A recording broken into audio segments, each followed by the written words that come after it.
तो हेलो दोस्तों, आपका स्वागत है डे नंबर 7 के हमारे क्रैश कोर्स ऑन यूपीपीसीएस 2024 में। ठीक है, लास्ट क्लास में हम लोगों ने फिजिक्स का पोर्शन देखा था, 62 क्वेश्चंस कर लिए थे। आगे कंटिन्यू करते हैं फिजिक्स की। ठीक है, फिजिक्स के मिसलेनियस क्वेश्चंस। ठीक है, तो नेक्स्ट क्वेश्चन है 62nd क्वेश्चन। 62nd क्वेश्चन में हम लोग आप लोगों को ये पता होना चाहिए कि अगर एक वाटर है, वाटर का एक कंटेनर है, उसके अंदर हम लोगों ने एक कनकेव मिरर कनकेव मिरर अगर हमने रख दिया, ठीक है, तो कनकेव मिरर का एक फोकल पॉइंट होगा, फोकल लेंथ होगा। पानी के रखने की वजह से इसका जो फोकल लेंथ होता है और ज्यादा इंक्रीज कर जाता है। तो याद रखिए, जो आपका कनकेव मिरर है उसका जो फोकल लेंथ है वो आपका इंक्रीज करेगा अगर हम लोग पानी के अंदर उसको रखते हैं तो। नेक्स्ट क्वेश्चन 63rd क्वेश्चन में आपको हमेशा पता होना चाहिए, ये क्वेश्चन नहीं है, ये फैक्ट है, हमें याद रखना है कि जो भी वर्चुअल इमेज होता है, जो वर्चुअल इमेज होता है वो इरेक्ट होता है,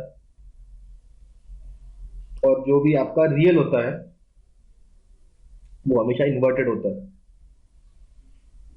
real image is always inverted, virtual image is always erect. तो 64th हम लोग अब देखते हैं। ठीक है, तो आई जो है हमारा कौन से कलर के लिए या कौन से वेवलेंथ के लिए सबसे ज्यादा सेंसिटिव होता है? तो इसका आंसर है अबाउट 5000 एंगस्ट्रॉम या कह लीजिए 500 nanometre. Next 65th question. 65th question आपका ये है कि जो आपके नियॉन गैस है, नियॉन गैस जो है वो किस किस चीज में प्रेजेंट होता है? तो नियॉन गैस आपका प्रेजेंट होता है ट्यूबलाइट में, नियॉन गैस आपका प्रेजेंट होता है फ्लोरोसेंस बल्ब में, फ्लोरोसेंस बल्ब, और ये आपका प्रेजेंस होता है इन डिस्चार्ज लैंप्स, डिस्चार्ज लैंप्स। ठीक है, नेक्स्ट 66। तो 66 क्वेश्चन है वो है कि लाइट का पता है डुअल नेचर होता है, लाइट का डुअल नेचर होता है। तो डुअल नेचर मतलब कौन सा दो नेचर होता है लाइट के? तो लाइट के दो नेचर होते हैं, वेव और दूसरा पार्टिकल। अब आपको पता होना चाहिए कि कौन सा जो लाइट के प्रॉपर्टीज है वो वेव नेचर की वजह से है और कौन से लाइट के प्रॉपर्टीज पार्टिकल नेचर की वजह से है। तो पार्टिकल नेचर की वजह से सबसे फेमस है that is photo electric effect, photo electric effect. ठीक है, और वेव नेचर की वजह से अगर हम कहें तो that is diffraction, interference, diffraction, interference, polarisation. ठीक है, डिफ्रैक्शन ले लीजिए, इंटरफेरेंस ले लीजिए, पोलराइजेशन ले लीजिए, ये सब आपके डुअल नेचर ऑफ लाइट के कारण होता है। ठीक है, नेक्स्ट आपका है, नेक्स्ट कॉन्सेप्ट आपका है 67 क्वेश्चन में। तो टोटल इंटरनल रिफ्लेक्शन के कुछ हम लोग को एग्जांपल्स पता होने चाहिए। टोटल इंटरनल रिफ्लेक्शन कहां यूज होता है? तो एक हमने देखा ऑप्टिकल फाइबर में, और दूसरा हमने देखा डायमंड। डायमंड शाइन क्यों करता है? डायमंड शाइन इसलिए करता है क्योंकि टोटल इंटरनल रिफ्लेक्शन की वजह से शाइन आपका ये शाइन करता है। ठीक है, अच्छा, तो डायमंड का क्रिटिकल एंगल अगर आपसे पूछे तो डायमंड का क्रिटिकल एंगल इज 24 डिग्रीज, और डायमंड का अगर रिफ्रैक्टिव इंडेक्स पूछे तो that is 2.42। Very easy. Next 68। 68 is CD. हमने देखा था ना सीडी, तो सीडी को प्ले करने के लिए कौन से लाइट की जरूरत होती है? तो याद रखना है, सीडी को प्ले करने के लिए जरूरत होती है अल्ट्रावायलेट रेज की। अल्ट्रावायलेट रेज पढ़ते हैं तब हमारा सीडी काम करता है। नेक्स्ट पॉइंट पे आते हैं। नेक्स्ट पॉइंट ये है कि रेनबो कौन से फेनोमेना की वजह से आपको दिखता है? What is the scientific principle behind a rainbow? तो साइंटिफिक प्रिंसिपल बहुत आसान है लेकिन पूछता है, that is dispersion of light. Dispersion of light. ठीक है, यहाँ पे वो सब भी देखा था कि अगर आपसे कहे कि स्काई रेड क्यों होता है और वाटर ब्लू क्यों होता है, नहीं स्काई ब्लू क्यों होता है, और मॉर्निंग में और इवनिंग में रेड क्यों होता है, समंदर ब्लू क्यों होता है, तो उसका सब रीजन है स्कैटरिंग। लेकिन रेनबो का रीजन है डिस्पर्जन ऑफ लाइट। ये सब चीज हम लोग ऑलरेडी देख चुके हैं, तो एक शॉर्ट रिवीजन आपका यहाँ पे हो जाता है। ठीक है, अच्छा अब आते हैं हम लोग अपने टीवी पे। ठीक है, सीआरटी मॉनिटर हो गया, दिस इज 77वां क्वेश्चन। ठीक है, तो सीआरटी मॉनिटर होता है हमारा, सीआरटी मॉनिटर अभी तो नहीं होता, एलईडी का इस्तेमाल करते हैं। जो सीआरटी मॉनिटर हुआ करता था उसमें क्या यूज होता था, तो याद रखिए इलेक्ट्रॉन बीम, इलेक्ट्रॉन बीम होता था। और कितने कलर्स होते थे, तो ये देखिए 3 कलर्स होते थे, रेड ग्रीन ब्लू। अब रेड ग्रीन और ब्लू हमारे प्राइमरी कलर्स कहते हैं इनको, और इन्हीं को आपस में अलग अलग प्रोपोर्शन में मिक्स करके हम लोग और सेकेंडरी कलर्स बनाते हैं। ठीक है, अच्छा ये सारे प्राइमरी कलर्स को ऐड कर दे और इनके बनाए हुए सेकेंडरी कलर्स को ऐड कर दे तो हमको सब मिलेगा व्हाइट इन द एंड। मतलब सारे कलर्स को ऐड करके लास्ट में हम लोगों को एक व्हाइट मिलता है। तो आई होप ये बात क्लियर हुई होगी। नेक्स्ट चीज है, आपको आपको ये पता है आंख कैसे देखता है, तो आंख कैसे देखता है ये थोड़ा सा फंडा क्लियर होना चाहिए। ये आपका लेंस है, ये आपका कॉर्निया है। ठीक है, इसके अंदर लाइट गया, लाइट एंटर करता है, तो और उसके बाद ये लाइट जो है आपका जो एंटर कर रहा है वो लेटर से रेटिना पे गिर रहा है, तो ये है रेटिना। ठीक है, रेटिना जो है एक प्रकार के कैमरा की तरह काम करता है। जिस तरीके से कैमरा जो होता है, कैमरा का भी एक लेंस होता है, कैमरा का भी एक लेंस होता है जिसके अंदर लाइट एंटर करता है। ठीक है, और उसके बाद जो प्रॉपर कैमरा है, कैमरा का फिल्म है, उसके बाद होता है। ठीक है, तो आपको जो रेटिना है, रेटिना पे जब ये ऐसे लाइट फॉल करता है तो उसको वो इलेक्ट्रिक सिग्नल्स में बदल देता है, इलेक्ट्रिक सिग्नल्स, और उसी इलेक्ट्रिक सिग्नल्स को ट्रांसमिट करता है टू ब्रेन, उसी इलेक्ट्रिक सिग्नल्स को ब्रेन पे ट्रांसमिट करता है। किसके द्वारा, नर्व्स के द्वारा, जिसकी वजह से हमें कोई भी चीज हम देख पाते हैं। तो ये बात क्लियर हो जाती है। नेक्स्ट, आपका कैमरा की बात की है तो एक और बात, अगला क्वेश्चन देखिए 72nd क्वेश्चन। कैमरा का एक्सपोजर किस पे डिपेंड करता है, उसका फार्मूला क्या है, इसके ऊपर क्वेश्चन पूछ सकता है। तो exposure, exposure of a camera का फॉर्मूला होता है is equal to diameter of aperture into time. भाई कैमरा का जो एपर्चर है जहां से लाइट एंटर कर रहा है उसका डायमीटर कितना है, उसका डायमीटर कितना है, ठीक है, उसको स्क्वायर कर दीजिए, और कितने समय के लिए शटर ओपन हुआ तो वो इंटू टी, तो that is the exposure of a camera, D square into T. ठीक है, तो नेक्स्ट क्वेश्चन पे आते हैं, 73rd क्वेश्चन पे। अच्छा आई की बात कर लेते हैं। आई का जो फोकल लेंथ है ना, आई का फोकल लेंथ चेंज कर सकते हैं हम लोग, तो फोकल लेंथ कैसे चेंज कर सकते हैं, तो आई का फोकल लेंथ चेंज करने के लिए होते हैं ciliary muscles, CILLIARY, ciliary muscles. Ciliary muscles क्या होते हैं, ये आपका आई है, ये इससे जुड़े होते हैं। ठीक है, ये सीलियरी मसल्स कॉन्ट्रैक्ट करेंगे या एक्सपैंड करेंगे, जिसकी वजह से ये जो है आपका लेंस जो है या तो और मोटा हो जाएगा और या तो और पतला हो जाएगा। ज्यादा अगर खींच देगा सीलियरी मसल्स ऊपर की तरफ तो ये पतला हो जाएगा। ठीक है, so this thing is because of the ciliary muscles, focal length increase या आपका डिक्रीज करता है। ठीक है, नेक्स्ट क्वेश्चन पे आ जाते हैं, that is the 74th question. 74th question,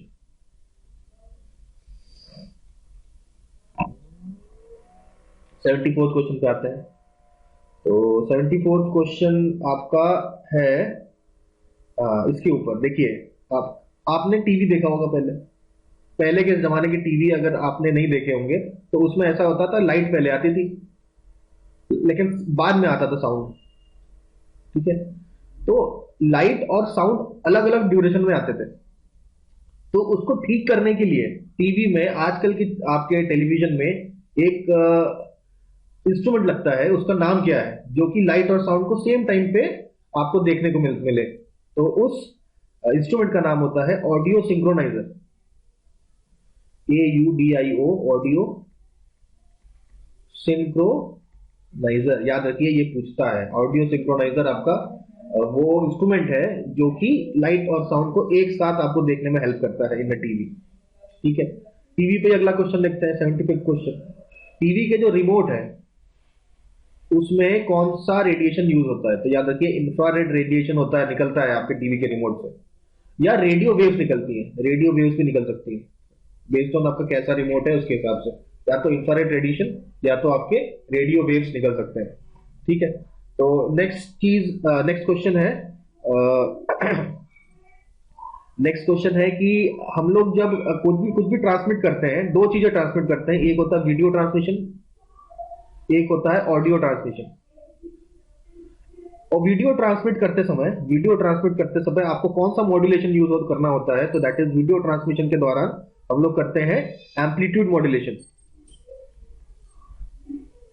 और ऑडियो ट्रांसमिशन करने के लिए हम लोग यूज करते हैं फ्रीक्वेंसी मॉड्यूलेशन।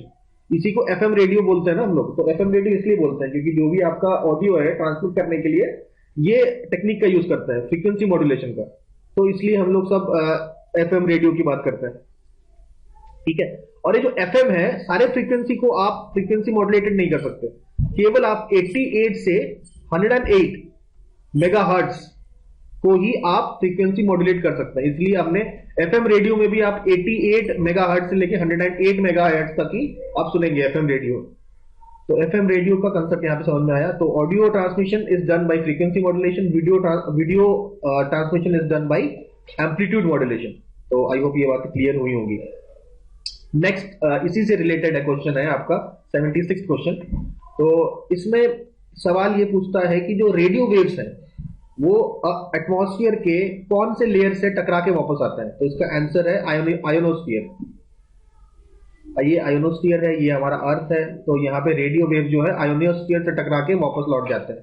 तो रेडियो वेव्स को ट्रांसमिट करने का तरीका हो गया है, रेडियो वेव्स को रिफ्लेक्ट कर देते हैं आयोनोस्फीयर।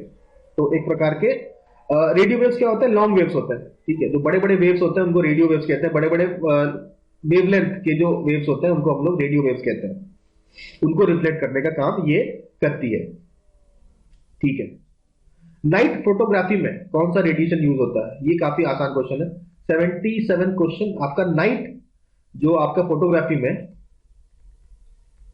या नाइट विजन में कौन से रेज का इस्तेमाल किया जाता है? तो इसका आंसर है इंफ्रारेड रेडिएशन का इस्तेमाल किया जाता है। तो ये बहुत सारे हमने टॉपिक्स डिस्कस किए ऑप्टिक्स के। नेक्स्ट टॉपिक आते हैं हम लोग 78 क्वेश्चन। 78 क्वेश्चन में थोड़ा पेंडुलम का कॉन्सेप्ट समझते हैं कि भाई पेंडुलम हमने देखा होगा, रस्सी से हमने एक बॉब को जोड़ दिया, फिर इसको यहां पर ले गए और ये इस तरीके से झूल रहा है यहाँ पे, तो ये पेंडुलम होता है। ये पेंडुलम को एक चक्कर काटने में, मतलब एक यहां जाने में फिर यहां आने में फिर ऐसे वापस लौटने को एक चक्कर बोलते हैं। एक चक्कर में कितना समय लगता है उसी को टाइम पीरियड बोलते हैं। टाइम पीरियड का फॉर्मूला क्या होता है? T is equal to 2 pi into under root of L by g. ठीक है, T is equal to 2 pi under root of L by g, और इसकी फ्रीक्वेंसी होती क्या है? 1 अपॉन T। ठीक है, तो ये कुछ बेसिक बातें हम लोग को बतानी चाहिए। नेक्स्ट क्वेश्चन पे आते हैं 79 क्वेश्चन। 79 क्वेश्चन आपका ये है कि एक्सरे और सीटी स्कैन ऐसे कुछ आपके डायग्नोस्टिक के मेथड्स हैं जिसमें हमारे इलेक्ट्रोमैग्नेटिक वेव्स का इस्तेमाल होता है। इलेक्ट्रोमैग्नेटिक वेव्स का इसमें हम लोग इस्तेमाल करते हैं। इसमें बेसिकली आपके जैसे एक्सरे है, सीटी स्कैन है, ये आपके इंटरनल ऑर्गन्स ठीक से काम कर रहे हैं कि नहीं उसका डायग्नोसिस करने के लिए इस्तेमाल करते हैं। ठीक है, नेक्स्ट आपको ये पता होना चाहिए कि what is the difference between 80 what is the difference between wind and sound. ठीक है, विंड और साउंड में क्या अंतर होता है? दोनों ही आपका मीडियम उसका आपका एयर है, तो ये आपके हवा है, हवा के पार्टिकल्स है। ठीक है, साउंड में क्या होता है? ये हवा के पार्टिकल्स यहाँ पे आपके क्लोज आते हैं और यहां से आपके दूर जाते हैं। तो ऐसे कंप्रेशन और रेरिफैक्शन होता है इसमें। आपके जो पार्टिकल्स है उसी प्लेस पे होता है, लेकिन एक जगह कंप्रेस होते हैं और दूसरी जगह दूर जाते हैं एक दूसरे से। ये देखिए दूर जा रहे हैं, ये वाला रीजन दूर जाने वाला ये है आपका रेरिफैक्शन, मतलब यहाँ पे हवा हल्का हो जाएगा। ये हवा हल्का होके ये वाला जब दूर जाता है तो ये वाला दूर जाके इस एरिया के पास जाएगा, सिमिलरली ये भी पास आएगा, तो इस एरिया में हवा के पार्टिकल्स पास आ रहे हैं एक दूसरे के, तो इसको बोल देते हैं हम लोग कंप्रेशन। और यहाँ हवा के पार्टिकल्स दूर जाते हैं तो बोल देते हैं रेरिफैक्शन। लेकिन पार्टिकल्स रहते वहीं पर है, थोड़ा इधर उधर होते हैं, लेकिन पार्टिकल्स वहीं पर रहते हैं, मूव नहीं करते प्रॉपर। तो ये होता है साउंड वेव्स इस तरीके से मूव करते हैं। लेकिन विंड कैसे मूव करता है? ये आपके हवा के पार्टिकल्स है, हवा आया, ये पूरे पार्टिकल्स आगे की तरफ मूव कर गए, तो ये है फ्लो ऑफ विंड। तो साउंड का फ्लो और विंड का फ्लो दो अलग अलग कंसेप्ट है जिसको हमें समझने की जरूरत पड़ेगी। ठीक है, सो नेक्स्ट कॉन्सेप्ट आता है 81st क्वेश्चन पे, that is what is crystallography. CRYSTALLOGRAPHY, crystallography क्या होती है? तो क्रिस्टलोग्राफी होती है दैट इज इसके ऊपर साइंटिफिक फेनोमेना जो यूज होता है that is diffraction of X-ray. X-ray का डिफ्रैक्शन करते हैं हम क्रिस्टलोग्राफी के लिए। क्रिस्टलोग्राफी में क्या होता है, हमारा जो भी क्रिस्टल है, क्रिस्टल का जो आपका कॉन्फ़िगरेशन है, what is the configuration of crystal, इसको फाइंड आउट करते हैं कैसे? By the diffraction of X-ray. ठीक है, तो आई होप ये बात आप लोग याद रखेंगे। ठीक है, अब एक 82nd क्वेश्चन देखते हैं।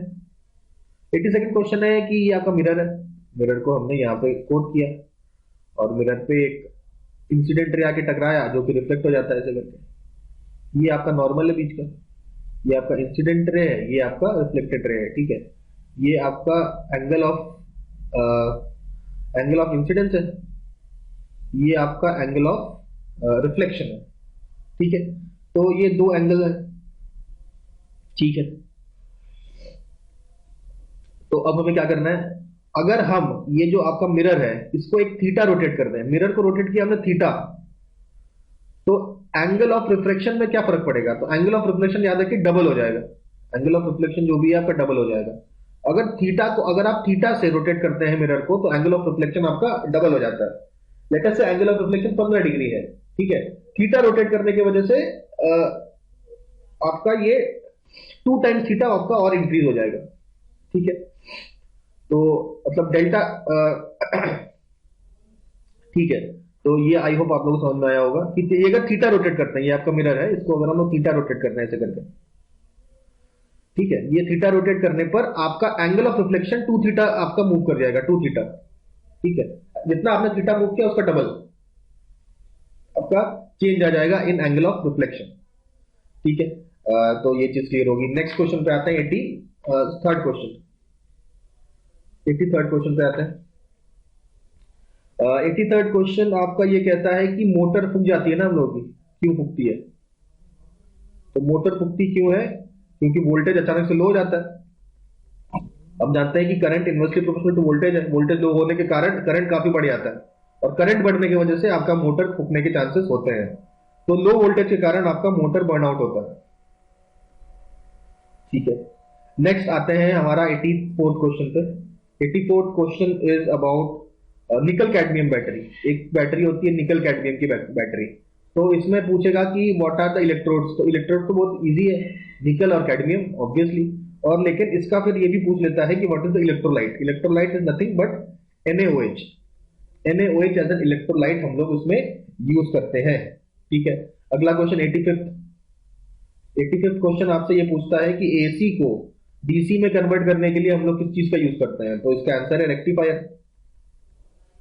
रेक्टिफायर का हम लोग यूज करते हैं। ठीक है, पावर ट्रांसमिशन अगला कॉन्सेप्ट है। पावर ट्रांसमिशन में कितनी फ्रीक्वेंसी यूज करते हैं? पावर को ट्रांसमिट करने के लिए, हमारे घरों में जो पावर आ रहा है उसको ट्रांसमिट करने के लिए कितनी फ्रीक्वेंसी यूज करते हैं? तो याद रखिए 50 हर्ट्ज की फ्रीक्वेंसी हम लोग यूज करते हैं। ऑब्वियसली इसमें प्लस माइनस 5 हर्ट्ज हो सकता है ऊपर नीचे, लेकिन मेनली आपका 50 हर्ट्ज ही होगा। ठीक है, नेक्स्ट इज 87 क्वेश्चन।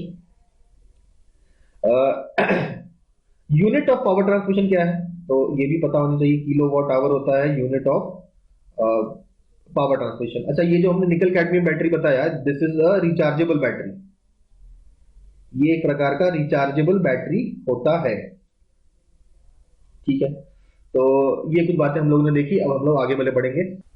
आते हैं हम लोग अपने अगले क्वेश्चन पे। 88 क्वेश्चन कहता है कि परमिएबिलिटी क्या होता है? परमिएबिलिटी, आपने सुना होगा ये वर्ड। तो परमेबिलिटी का मतलब है, ऐसे इसको म्यू से डिनोट कर सकते हैं, ठीक है। पर व्हाट इज परमेबिलिटी? ये किसी भी मटेरियल की कैपेसिटी है। किस चीज की कैपेसिटी? मैग्नेटिक फील्ड को एग्जिबिट करने की कैपेसिटी। मैग्नेटिक फील्ड को एग्जिबिट करने की कैपेसिटी, ठीक है। तो किसी भी आपके ऑब्जेक्ट में कितना मैग्नेटिक फील्ड प्रोड्यूस होता है, that is called as permeability, ठीक है। सो जिसमें ज्यादा होता है, जिसमें मतलब जैसे इलेक्ट्रिक करंट फ्लो करने पर जैसे मैग्नेटाइज हो जाती हैं चीजें, ठीक है। तो किसी भी ऑब्जेक्ट का कितना मैग्नेटाइजेशन हो सकता है, दैट इज परमेबिलिटी। अगर कोई ऑब्जेक्ट का ज्यादा परमेबिलिटी होगा तो वो मैग्नेटिक फील्ड ज्यादा जनरेट करेगा, जिसका कम होगा वो कम जनरेट करेगा, ठीक है। तो ये बात हम लोग को समझ में आ गई। नेक्स्ट हम लोग बात करते हैं हाँ, कुछ हम लोग सेंटर्स के इंपॉर्टेंट सेंटर्स जो हैं, साइंटिफिक रिसर्च सेंटर्स, उन लोग उसके नाम हम लोगों को पता होने चाहिए। जैसे कि आपका Harish Chandra research institute. Harish Chandra research institute कहां पे है? तो हरीश चंद्र रिसर्च इंस्टीट्यूट आपका इलाहाबाद में है या प्रयागराज में है, ठीक है। इलाहाबाद या प्रयागराज में आपका हरीश चंद्र रिसर्च इंस्टीट्यूट है, ठीक है। नेक्स्ट हम लोग बात करते हैं, अगर हम बात करते हैं सतीश धवन स्पेस सेंटर, ये पुराना नाम था, नया नाम है आपका SHAR, शार का फुल फॉर्म है श्री हरिकोटा रेंज। तो श्री हरिकोटा रेंज कहां पर है? जैसे कि नाम से पता चल रहा है, श्री हरिकोटा में, ठीक है। नेक्स्ट इज इसरो का सैटेलाइट सेंटर। इसरो का सैटेलाइट सेंटर कहां पर है? दैट इज इन बैंगलोर, ठीक है, दैट इज इन बैंगलोर, ठीक है। बैंगलोर में एक और याद आ रहा है तो इसको नोट कर लीजिए, Indian institute of naturopathy and yoga. Indian institute of naturopathy and yoga कहां पर है? That is also in Bangalore. ये बात भी हम लोग को पता होनी चाहिए। Next, space application centre. Space application centre कहां पे है? That is in Ahmedabad. Space application centre कहां पर है? ये आपका अहमदाबाद में है, ठीक है। स्पेस एप्लीकेशन सेंटर हो गया। उसके बाद नेशनल फिजिक्स लैब कहां पर है? और अब इसी के साथ ये भी बता दीजिए नेशनल केमिकल लैब किधर है? तो फिजिक्स लैब आपका न्यू दिल्ली में है, ठीक है। और केमिस्ट्री लैब आपका पुणे में है, ठीक है, आपका पुणे में है आपका केमिस्ट्री लैब, ठीक है। नेक्स्ट आपका है TIFR, Tata institute of fundamental research किधर है? तो ये आपका बॉम्बे में है, ठीक है। ये सारे इंपॉर्टेंट हैं जो हमें सब याद रखने होते हैं। अगला सवाल 90th क्वेश्चन, 90 क्वेश्चन है। हमने देखा कि भाई यूरेनियम जो है रेडियो एक्टिव डीके होता है, तो यूरेनियम रेडियो एक्टिव डिफा होने के बाद दूसरा एलिमेंट बन जाता है। तो फाइनली यूरेनियम कौन से मतलब डीके होने के बाद फाइनली आपके कौन से एलिमेंट में कन्वर्ट होता है? That is lead. यूरेनियम हमेशा रेडियो एक्टिविटी करके लेड में कन्वर्ट हो जाता है, ये हमको ध्यान में रखना है, ठीक है। ठीक है, अब थोड़ा सा हम लोग और आगे बढ़ते हैं, 91st क्वेश्चन पे आते हैं। 91st क्वेश्चन पे आते हैं तो अब बॉम्ब्स के बारे में कुछ बात कर लेते हैं। तो इंडिया में जो आपका एटम बॉम्ब का टेस्ट हुआ था, इंडिया में एटम बॉम्ब का टेस्ट कहां पर हुआ था? That happened in Pokhran. Pokhran कहां पर है? Pokhran is near Jaisalmer. जैसलमेर में पोखरण एक जगह है जहां पे हमने न्यूक्लियर टेस्ट किया था, ठीक है। इसके रेस्पॉन्सिबल कौन से साइंटिस्ट थे? तो काफी फेमस हैं Raja Ramanna. Raja Ramanna was the scientist responsible for Pokhran. कब हुआ था पोखरण? पोखरण हुआ था, डेट इंपॉर्टेंट है, 18 मई ऑफ 1974। 18 मई 1974 को पोखरण में ब्लास्ट हुआ था। साइंटिस्ट रेस्पॉन्सिबल वॉज राजा रामन्ना, ठीक है। राजा रामन्ना जी को पद्म विभूषण से भी सम्मानित किया गया है, ठीक है। तो ये बात होगी पोखरण की। एटॉमिक बॉम्ब की अगर बात हो ही रही है तो 92nd क्वेश्चन पे आते हैं हम लोग। वो ये है कि एटॉमिक बॉम्ब हमें पता है कि गिराया गया था हिरोशिमा और नागासाकी में। हिरोशिमा और नागासाकी में, ठीक है। तो हिरोशिमा में बॉम्ब कब गिराया गया था? 6 अगस्त 1945। उसके 3 दिन बाद 9 अगस्त 1945 को गिराया गया था नागासाकी में। ठीक है, तो अब सवाल ये उठता है कि ये जो हिरोशिमा में गिराया गया था इसको क्या बोलते हैं, तो इसको क्या बोलते हैं, ये क्वेश्चन है। तो इसको बोलते हैं लिटिल बॉय, लिटिल बॉय। और 9 अगस्त में जो नागासाकी गिराया गया था उसको बोलते हैं फैट मैन, फैट मैन। अच्छा, ये पोखरन, पोखरन को क्या बोलते हैं, स्माइलिंग बुद्धा। पोखरन का जो प्रोजेक्ट का नाम है दैट इज स्माइलिंग बुद्धा। ठीक है, तो ये हमने एटम बॉम्ब्स की बात करी, एटम बॉम्ब्स की बात चली रही है, तो साथ ही साथ हम लोग 93rd क्वेश्चन पे आते हैं, hydrogen bomb. Hydrogen bomb, hydrogen जो बॉम्ब है बेसिकली क्या है हमें पता है, न्यूक्लियर फ्यूजन है, न्यूक्लियर फ्यूजन है। ठीक है, तो हाइड्रोजन बॉम्ब सबसे पहली बार कब ब्लास्ट किया गया था, तो दैट इज नवंबर 1952 को टेस्टिंग की गई थी। किसने की थी, तो यूएस ने की थी। ठीक है, और कहां पे की थी, तो that is in Marshall Islands.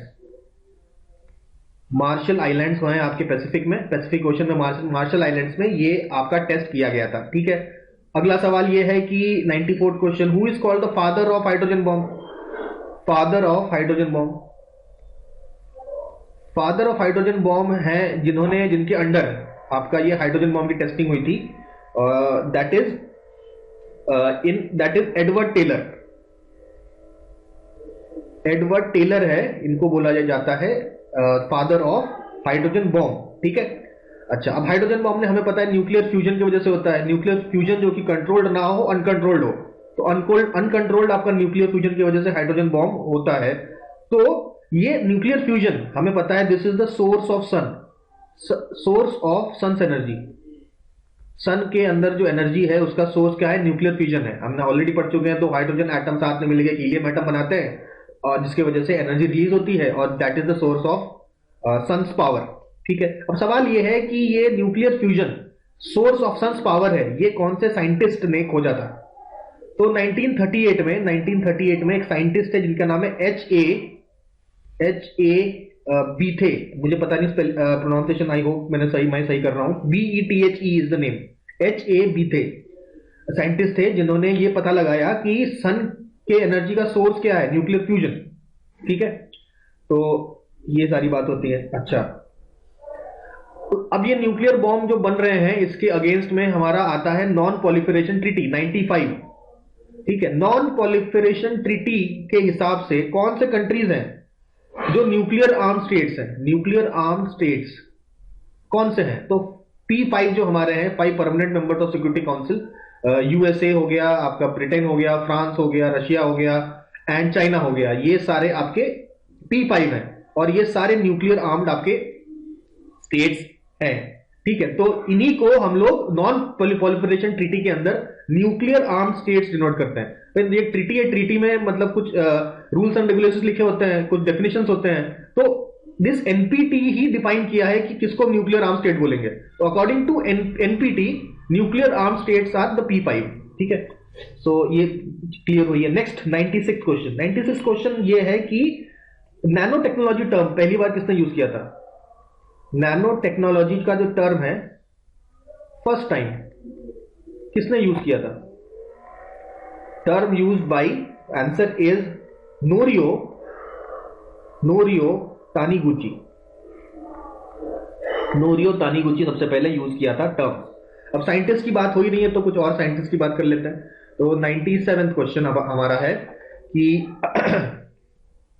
हाँ 97 क्वेश्चन हमारा है कि मीसॉन, MESON, ठीक है, ये एक सब एटॉमिक पार्टिकल है, इसका आविष्कार 1935 में किसने किया था, तो इसका आंसर है हिडेकी युकावा, HIEDEKI और UYUKAWA, हिडेकी युकावा ने किया था। तो 98 क्वेश्चन फिर हम लोग साइंटिस्ट की बात कर ही रहे हैं, तो पोजिट्रॉन का आविष्कार किसने किया था, पोजिट्रॉन का आविष्कार करने वाले साइंटिस्ट थे 1932 में, ये इन्वेंट किया गया था, सॉरी डिस्कवर किया गया था by CD Anderson and UFS HESS, Anderson और हेस ने आपका पोजिट्रॉन का आविष्कार 1932 में किया था। ठीक है, तो ठीक है, ये बात हो गई है।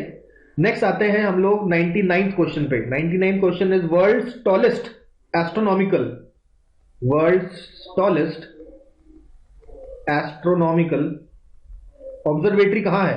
वर्ल्ड्स टॉलेस्ट एस्ट्रोनॉमिकल ऑब्जर्वेटरी है, जिसका नाम है, वो अटाकामा में है।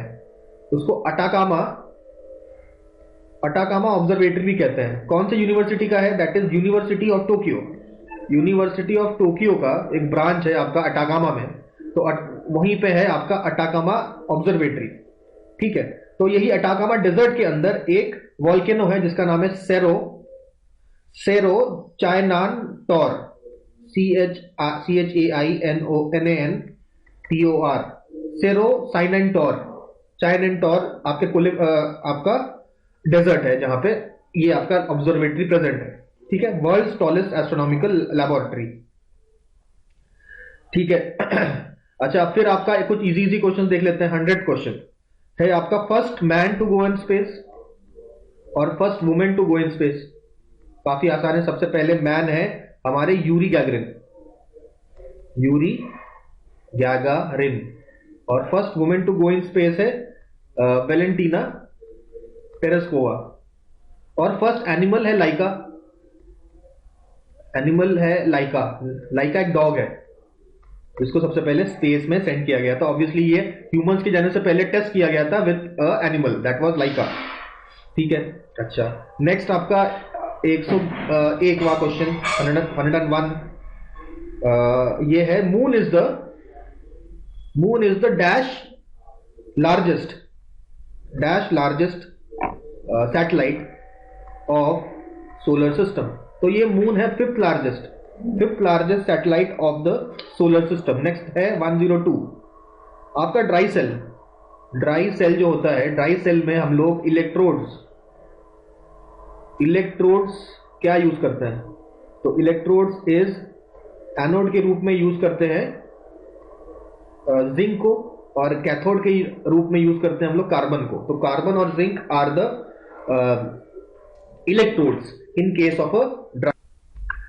ठीक है, नेक्स्ट क्वेश्चन पे हम लोग आते हैं, दैट इज 102 क्वेश्चन, राइट? 101 हो गया ना, 103 करना है अभी। ठीक है, 103 क्वेश्चन क्या है? पूछता है कि भैया फास्ट ब्रीडर रिएक्टर्स क्या होता है? फास्ट ब्रीडर रिएक्टर्स, ये भी एक प्रकार के न्यूक्लियर रिएक्टर्स है। नॉर्मली हमने देखा है कि भैया एक न्यूट्रॉन आता है, एक को तोड़ता है, उससे दो मटेरियल बन जाते हैं छोटे छोटे। ये जो है ये दोबारा फिजन में यूज नहीं होते हैं। ठीक है, उसके बाद यहां से न्यूट्रॉन निकलते हैं कुछ और, लेटर से 2 न्यूट्रॉन और निकले, ये इन्होंने 2 और आपके जो फिजाइल मटेरियल है उसको भी आपको तोड़ दिया। तो इसके भी जो दो प्रोडक्ट्स बने, ये फिजाइल नहीं है, इसमें फिजन नहीं हो सकता। फास्ट ब्रीडर रिएक्टर वो होते हैं जिसमें ये जो फिजन से जो आपका मटेरियल बना ना, इसका दोबारा फिजन पॉसिबल है। ठीक है, तो मटेरियल की कोई कमी नहीं है, फिजन के बाद जो प्रोडक्ट निकल रहा है उसका भी अगर फिजन पॉसिबल है तो एक प्रकार का ब्रीडर रिएक्टर है। मतलब फिजन करके और ज्यादा मटेरियल, फिजाइल मटेरियल हम लोग क्रिएट भी कर रहे हैं, तो इसको बोलते हैं हम लोग फास्ट ब्रीडर रिएक्टर्स। ठीक है, नेक्स्ट आता है 104। इसमें पूछा गया है साइक्लोट्रॉन क्या है? साइक्लोट्रॉन आपको पता होना चाहिए कि एक एक्सीलरेटिंग डिवाइस है। एक्सीलरेटिंग डिवाइस, इसका क्या मतलब हुआ? इसका मतलब हुआ कि कोई भी पार्टिकल है, चाहे वो प्रोटॉन हो सकता है, चाहे वो अल्फा पार्टिकल हो सकता है, चाहे वो ड्यूट्रॉन हो सकता है, या कोई भी ऐसा पार्टिकल है, उसको अगर हम लोग फास्ट स्पीड से मूव कराना चाहते हैं तो साइक्लोट्रॉन की हेल्प लगती है। ठीक है, अगला 105 मोनाजाइट सैंड, सुना होगा आपने। मोनाजाइट सैंड में कौन सा मटेरियल प्रेजेंट होता है? तो याद रखिए, मोनाजाइट सैंड में थोरियम प्रेजेंट होता है। केरला में काफी मात्रा में आपका मोनाजाइट, केरला के बीचेस में आपके मोनाजाइट सैंड प्रेजेंट होता है, जिसमें थोरियम की मात्रा काफी ज्यादा होती है, और थोरियम से ऑब्वियसली न्यूक्लियर रिएक्शन या एक न्यूक्लियर मटेरियल है आपका, इसमें न्यूक्लियर रिएक्शन पॉसिबल है। ठीक है, तो ठीक है, नेक्स्ट आते हैं हम लोग नेक्स्ट टॉपिक पे, दैट इज क्वांटम मैकेनिक्स क्या है? 106 क्वांटम मैकेनिक्स। आपने इस समय सुना होगा काफी, क्वांटम मैकेनिक्स क्या होता है। तो ये बेसिकली एक स्टडी है, किसका study? Study of inter relationship inter relationship, किसका inter relationship? Of fine particles, बहुत ही छोटे पार्टिकल्स, ठीक है, बहुत ही छोटे पार्टिकल्स के इंटर रिलेशनशिप और उसके मोशन की जो स्टडी है उसी को हम लोग बोलते हैं क्वांटम मैकेनिक्स। क्वांटम मतलब छोटे साइज का मैकेनिक्स, ठीक है। ठीक है, ठीक है। अब हम लोग 107 क्वेश्चन करते हैं। अच्छा, ये सवाल है कि भाई कैंडल आपने देखा होगा, कैंडल, कैंडल जलता है, कुछ इस प्रकार का शेप आता है कैंडल का, ठीक है। अगर यही कैंडल हम लोग स्पेस पे ले जाए तो इस कैंडल के जो लाइट है, जो विक है, उसका शेप कितना कैसा होगा? तो बिल्कुल सर्कुलर होगा, क्योंकि स्पेस में ग्रेविटी नहीं होती। ग्रेविटी नहीं होने के कारण जो कैंडल का जो शेप है दैट विल बी सर्कुलर, ठीक है। Shape of a candle will be spherical, sorry circular नहीं, स्फीयरिकल, ठीक है। नेक्स्ट आते हैं हम लोग नैनो टेक्नोलॉजी पे, 108। नैनो टेक्नोलॉजी हमें पता है क्या होती है, नैनो पार्टिकल्स की स्टडी। कैसे पार्टिकल्स? Nano particles. इनकी हम लोग जब स्टडी करते हैं, इनका यूज करते हैं किसी चीज में, तो हम लोग कहते हैं कि भैया नैनो नैनो टेक्नोलॉजी है, ये छोटे पार्टिकल्स के बारे में बात हो रही है। तो सवाल है कितने छोटे?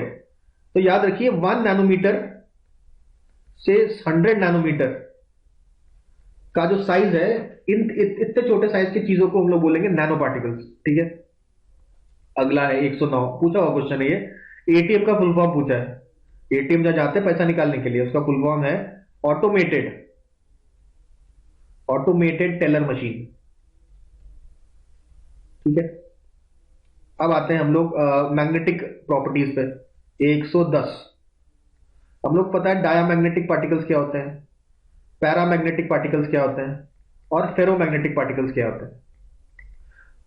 भाई पहले पैरामैग्नेटिक समझेंगे, इससे दोनों चीजें क्लियर हो जाएंगी। वो पार्टिकल्स जो एक मैग्नेटिक फील्ड की प्रेजेंस में आने के बाद पार्शियली मैग्नेटाइज हो जाते हैं, पार्शियली आपके मैग्नेटाइज हो जाते हैं in the direction of the field. जिस डायरेक्शन में मैग्नेटिक फील्ड आपका अप्लाई होता है उसी डायरेक्शन में आपके पार्टिकल्स मैग्नेटाइज हो जाते हैं, ठीक है।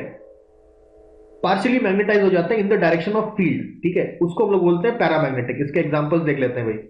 इसके एग्जांपल्स आप याद रखिए, ऑक्सीजन पैरामैग्नेटिक है, प्लेटिनियम पैरामैग्नेटिक है, नाइट्रोजन ऑक्साइड NO आपका पैरामैग्नेटिक है, एस्बेस्टस, मैंगनीज, पोटेशियम, क्रोमियम। तो ये सारी जो आपके एलिमेंट्स हैं ये आपके पैरामैग्नेटिक एलिमेंट्स हैं, ठीक है। अब आते हैं डायामैग्नेटिक। भाई ये पैरामैग्नेटिक प्रॉपर्टी जिसमें नहीं होती, यानी कि मैग्नेटिक फील्ड में आने पर कोई फर्क उनका पड़ता नहीं है, तो उसको बोलते हैं डायामैग्नेटिक। और फेरोमैग्नेटिक होते हैं, उनको भी मैग्नेटिक फील्ड की जरूरत नहीं, बिना मैग्नेटिक फील्ड के ही वो मैग्नेटाइज होते हैं, मैग्नेटाइज होते हैं पहले से ही, without any contact with magnetic field. Magnetic field के कॉन्टैक्ट के आए बिना ही वो मैग्नेटाइज हो रहते हैं, तो वो फेरोमैग्नेटिक होता है। तो पैरामैग्नेटिक, डायमैग्नेटिक और फेरोमैग्नेटिक हम लोग को क्लियर होता है। नेक्स्ट 111। 111 क्वेश्चन में पूछता है कि टीवी सिग्नल्स बहुत लॉन्ग डिस्टेंस क्यों नहीं ट्रेवल कर पाते? क्योंकि इसका रीजन है कर्वेचर ऑफ अर्थ। भाई टीवी सिग्नल्स जो है यहां जा रहे हैं, यहां जा रहे हैं, यहां तो जा सकते हैं, लेकिन कर्वेचर के पार अगर कोई एरिया होगा यहां पर नहीं पहुंच पाएंगे। तो because of the curvature of earth आपका टीवी सिग्नल्स जो है लॉन्ग डिस्टेंस ट्रैवल नहीं कर पाते, ठीक है, ठीक है। अब कुछ इंपॉर्टेंट और क्वेश्चंस देखते हैं। आइसोहेलाइन क्या होता है? आइसोहेलाइन। फिर अगला है आंसर, आइसोबार क्या होता है? अगला क्वेश्चन है आपका आइसोबैथ क्या होता है? आइसोबैथ, ठीक है। आइसोहेलाइन क्या होता है? वो सारे पॉइंट्स जिनका आपका सैलाइनिटी सेम है, मतलब वो सारे पॉइंट्स जिनके सैलाइनिटी सेम है उनको जोड़ के जो कर्व बनता है उसको बोलते हैं हम लोग आइसोहेलाइन। उसी तरीके से वो सारे पॉइंट्स जिनका प्रेशर सेम है उनको हम लोग जोड़ देते हैं तो बनता है आइसोबार। उसी तरीके से अगला है आपका आइसोबाथ। आइसोबाथ मतलब वो सारे पॉइंट जिनका डेप्थ सेम है उनको जोड़ के जो कर्व बनता है उसको बोलते हैं आइसोबाथ, ठीक है। अच्छा 113।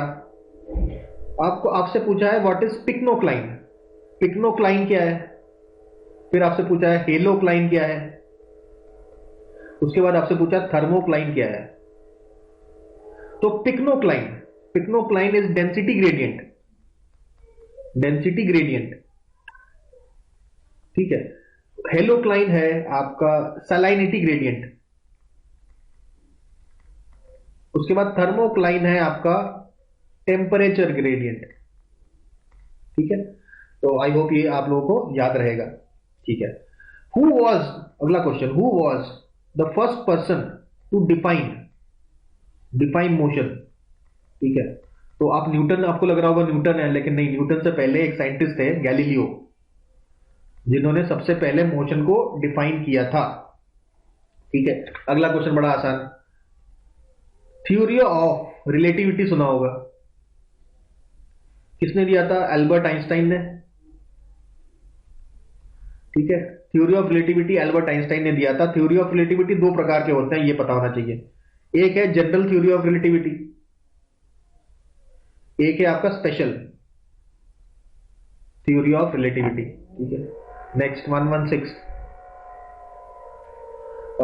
नेक्स्ट आपका है मैग्नीफाइंग ग्लास में, मैग्नीफाइंग ग्लास में कौन सा लेंस लगता है, ये सबको पता है। This is convex, convex, convex lens का यूज हमें हमारा होता है, ठीक है। नेक्स्ट है who gave the first evidence of big bang theory. जो बिग बैंग थ्योरी है, कोई भी थ्योरी हमें पता है कि जो मार्केट में आती है उसका प्रूफ देना पड़ता है, ठीक है, उसका एविडेंस देना पड़ता है। तो सबसे पहली बार बिग बैंग थ्योरी का एविडेंस देने वाले थे Edwin Hubble, Edwin Hubble, Edwin Hubble वो पहले व्यक्ति थे जिन्होंने बिग बैंग थ्योरी का हमको पहली बार एविडेंस दिया, ठीक है। अच्छा, अभी स्कैटरिंग ऑफ लाइट का एग्जांपल बताना है, कौन कौन से मीडियम आपको स्कैटरिंग करते हैं। स्कैटरिंग ऑफ लाइट किसकी वजह से होता है? हमने देखा फॉग्स होता है ना, फॉग की वजह से भी हो सकता है, या तो कोई भी कोलॉइड हो, जैसे कि सोप सोल्यूशन, सोप सोल्यूशन भी आपका स्कैटरिंग ऑफ लाइट करेगा, फॉग भी आपका स्कैटरिंग ऑफ लाइट करेगा। ये सब बातें हम लोग को क्लियर होनी चाहिए, ठीक है। तो अच्छा, नैनो पार्टिकल्स की बात किए थे ना हम लोग। नैनो पार्टिकल्स में एक चीज हम लोग भूल गए, एग्जांपल। नैनो पार्टिकल्स मैंने बताया था 1 nanometre is equal to 100, 1 nanometre से 100 नैनोमीटर तक को नैनो पार्टिकल बोलेंगे हम लोग। इसका यूज आपका होता है नैनो प्लग में। तो not is a nano plug, ये पूछा हुआ क्वेश्चन है। तो नैनो प्लग एक प्रकार का हियरिंग डिवाइस है, हियरिंग डिवाइस है, ठीक है, ये पता होना चाहिए, ठीक है। नेक्स्ट आते हैं हम लोग ब्लैक बॉडी पे। What is a black body? Black body क्या है? ब्लैक बॉडी, काले बॉडी को ब्लैक बॉडी नहीं कहते एक्चुअली में। जो what is a black body? ऐसा बॉडी जो कि एक बहुत अच्छा एब्जॉर्बर, एब्जॉर्बर ऑफ लाइट हो, मतलब जो भी उस पर गिर रहा है उसको एब्जॉर्ब कर ले रहा है, और it is a good emitter also, और एब्जॉर्ब करने के बाद सारा एमिट कर दे रहा है, मतलब सबसे मैक्सिमम एमिशन, मतलब बहुत अच्छा एमिटर भी है और बहुत अच्छा एब्जॉर्बर भी है of light, that is called as a black body, ठीक है। अच्छा, उसके बाद 120, हमने वो कॉन्सेप्ट देखा था कि भाई पानी के अंदर अगर आपका बबल होता है, जैसे जैसे ऊपर जाता है इसका साइज बढ़ता चला जाता है, ठीक है, ये हम लोग ऑलरेडी पढ़ चुके हैं, ठीक है। तो इसी का एग्जांपल हम लोग देखते हैं, ये कहां कहां यूज होता है। सबसे पहले scuba divers, scuba divers, scuba divers के साथ ऐसा होता है कि स्कूबा डाइवर्स आपके पानी के अंदर बहुत डीप चले जाते हैं, ठीक है, ये पानी है, पानी के अंदर स्कूबा डाइवर्स बहुत डीप चले गए, लेकिन जब ऊपर की तरफ आते हैं तो हो सकता है कि उनका जो लंग्स है, लंग्स आपका बर्स्ट कर जाए, क्योंकि जैसे जैसे ऊपर आएंगे आपका लंग्स भी एक्सपैंड करेगा, तो आपका जो लंग्स है दैट कैन बर्स्ट, ठीक है। तो ये एक ध्यान में रखने वाली चीज है। सिमिलर कॉन्सेप्ट जो आपका है, फिश के ब्लड वेसल्स क्यों बर्स्ट करते हैं? फिश के ब्लड वेसल्स, तो फिश क्या होता है, जो बिल्कुल बॉटम में रहते हैं ना, ये आपका सी है, ठीक है, ये सी के बिल्कुल बॉटम में जो मछलियां रहती है, वो अगर ऊपर आ जाए तो चांसेस है कि उनके ब्लड वेसल्स बर्स्ट हो जाते हैं, ठीक है। तो ये ध्यान में रखना है, जो भैया पानी के नीचे रहते हैं फिशेस, उनको ऊपर नहीं आता, इसलिए वो ऊपर आने से उनके ब्लड वेसल्स बर्स्ट हो सकते हैं। वही सेम कॉन्सेप्ट, ऊपर आएंगे तो आपका ये जो एक्सपैंड करेगा वॉल्यूम बढ़ेगा, क्योंकि प्रेशर कम हो रहा है, हाई प्रेशर की आदत है, प्रेशर कम हो रहा है तो वॉल्यूम बढ़ेगा, भाई प्रेशर कम होता है तो वॉल्यूम बढ़ता है, वॉल्यूम बढ़ता है तो आपके ये ब्लड वेसल का भी वॉल्यूम बढ़ेगा और वो फट सकता है। सिमिलरली लंग्स के साथ होता है, जो स्कूबा डाइवर्स होते हैं उनके साथ ये प्रॉब्लम हो सकती है कि वो जैसे जैसे ऊपर की तरफ मूव करे उनका लंग्स बर्स्ट कर सकता है। ठीक है। अच्छा, नेक्स्ट 121 121st क्वेश्चन ये है कि फायरफ्लाई, फायरफ्लाई देखा होगा ना आपने, फायरफ्लाई, फायरफ्लाई में जो फ्लाइज होते हैं जो मतलब जलते हैं, जुगनू, जुगनू जिसे कहते हैं हिंदी में, तो वो जो लाइट शो करते हैं वो कौन से केमिकल रिएक्शन की वजह से आते हैं? तो याद रखिए उसको बोलते हैं chemical luminescence, chemical luminescence, chemical luminescence की वजह से फायरफ्लाई ग्लो करता है, ये हम लोगों को पता होना चाहिए। ठीक है। अच्छा, अब आते हैं दोबारा लेंसेज पे। 122 भाई, कन्वेक्स लेंस हमने देखा है ना, तो जो कन्वेक्स सॉरी कन्वेक्स मिरर जो है हमने देखा, ये कन्वेक्स मिरर है आपका। तो कन्वेक्स मिरर में हमने कहा जो फोकल लेंथ है, फोकल लेंथ ऑफ जो रेड है that will be greater than focal length of blue. Red का जो फोकल लेंथ है that will be more as compare to focal length of blue light, ये ध्यान में रखना है। 123rd क्वेश्चन, एलईडी हमने देखा, एलईडी जो लाइट एमिटिंग डायोड है, ठीक है, उसका बायस पूछा है, तो याद रखिए इसका होता है forward bias, PN junction diode, PN junction diode. ठीक है। फॉरवर्ड बेस, फॉरवर्ड बेस नहीं कह रहा हूं, फॉरवर्ड बायस, फॉरवर्ड बायस जो पीएन जंक्शन डायोड होते हैं उन्हीं को हम लोग बोलते हैं एलईडी, लाइट एमिटिंग डायोड। ठीक है, ओके। अच्छा, अगला सवाल है आपका 124th क्वेश्चन, जो बल्ब होता है हमारा, ये जो आपका बल्ब होता है, बल्ब के अंदर एक फिलामेंट होता है और उसके अंदर एक गैस भरते हैं, इनर्ट गैस। ठीक है, इनर्ट गैस मोस्टली नियॉन भर देते हैं। तो इनर्ट गैस भरने का क्या फायदा? तो बेसिकली इनर्ट गैस भरने का फायदा यह है कि ये it helps preventing the evaporation of the filament. Actually इस फिलामेंट में टेम्परेचर बहुत ज्यादा हाई हो जाता है, तो इसका एवापोरेशन ना हो जाए, इतने हाई टेम्परेचर में ये एवापोरेट ना करने लगे, उसके लिए इसके आसपास आपका इनर्ट गैस फिल किया जाता है। ठीक है। Next is 125 oscilloscope. ऑसिलोस्कोप क्या होता है भाई साहब? देखिए, साउंड, साउंड हमें पता है व्हाट इज साउंड। ठीक है, साउंड हमने माइक्रोफोन में लिया, माइक्रोफोन में हमने साउंड किया, तो माइक्रोफोन लेने के बाद आपका इस साउंड को, आपका साउंड वेव्स को इलेक्ट्रिकल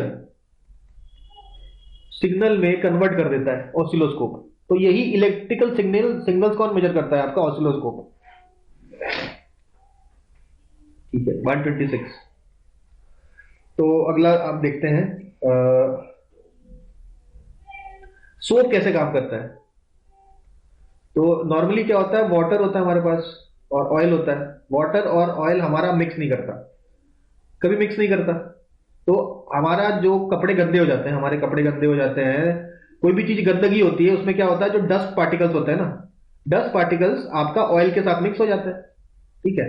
तो लेटर से हमारा एक शर्ट है, ठीक है, उसको धोना है आपको, ये आपके बटन लगे हैं शर्ट में, यहाँ पे ऐसे ऑयल के धब्बे हैं, तो ऑयल आपका क्या करता है, डर्ट को अब्सॉर्ब करता है, तो ये कपड़ा गंदा हो जाता है। तो इसको अगर हम पानी से धोएं तो क्या ये निकल जाएगा? नहीं निकलेगा, क्योंकि ये गंदगी पानी से रिएक्ट ही नहीं करेगा, यानी कि पानी कभी ऑयल के साथ मिक्स नहीं होता। ठीक है, दोनों के आपस में मान लीजिए कट्टर दुश्मनी है। तो इसको निकालने के लिए हम लोग क्या करते हैं, प्रॉब्लम क्या है, हमारे पास ऑयल, इस ऑयल को निकालना है, तो हम लोग पानी में मिला देते हैं सोप। तो सोप का क्या, सोप जो होता है तो उसका जो छोटे पार्टिकल्स को हम लोग बोलते हैं मिशेल, MISCELLE। तो ये सोप मिसल्स क्या करते हैं, आपके H2O के साथ एक बॉन्ड बनाते हैं और ऑयल के साथ एक बॉन्ड बनाते हैं। तो ये दोनों के साथ बॉन्ड बना लेते हैं, और जब हम लोग और दोनों को फिर निकल जाता है इजीली। जो इसको जैसे पानी से धोएंगे तो नहीं निकलेगा, सोप से धोएंगे तो क्या करेगा, ऑयल के साथ ही बॉन्ड बना लेगा, पानी के साथ तो बनाया ही हुआ है, और दोनों साथ में लेके निकल जाएगा। तो ये कॉन्सेप्ट होता है सोप का। ठीक है, सोप इस तरीके से गंदगी को निकाल देता है। ठीक है। अच्छा, speed of light, speed of light में क्या न्यूटन के लॉज वर्क करते हैं? 127 क्वेश्चन। तो स्पीड ऑफ लाइट पे न्यूटन के लॉज जो है वर्क नहीं करते हैं।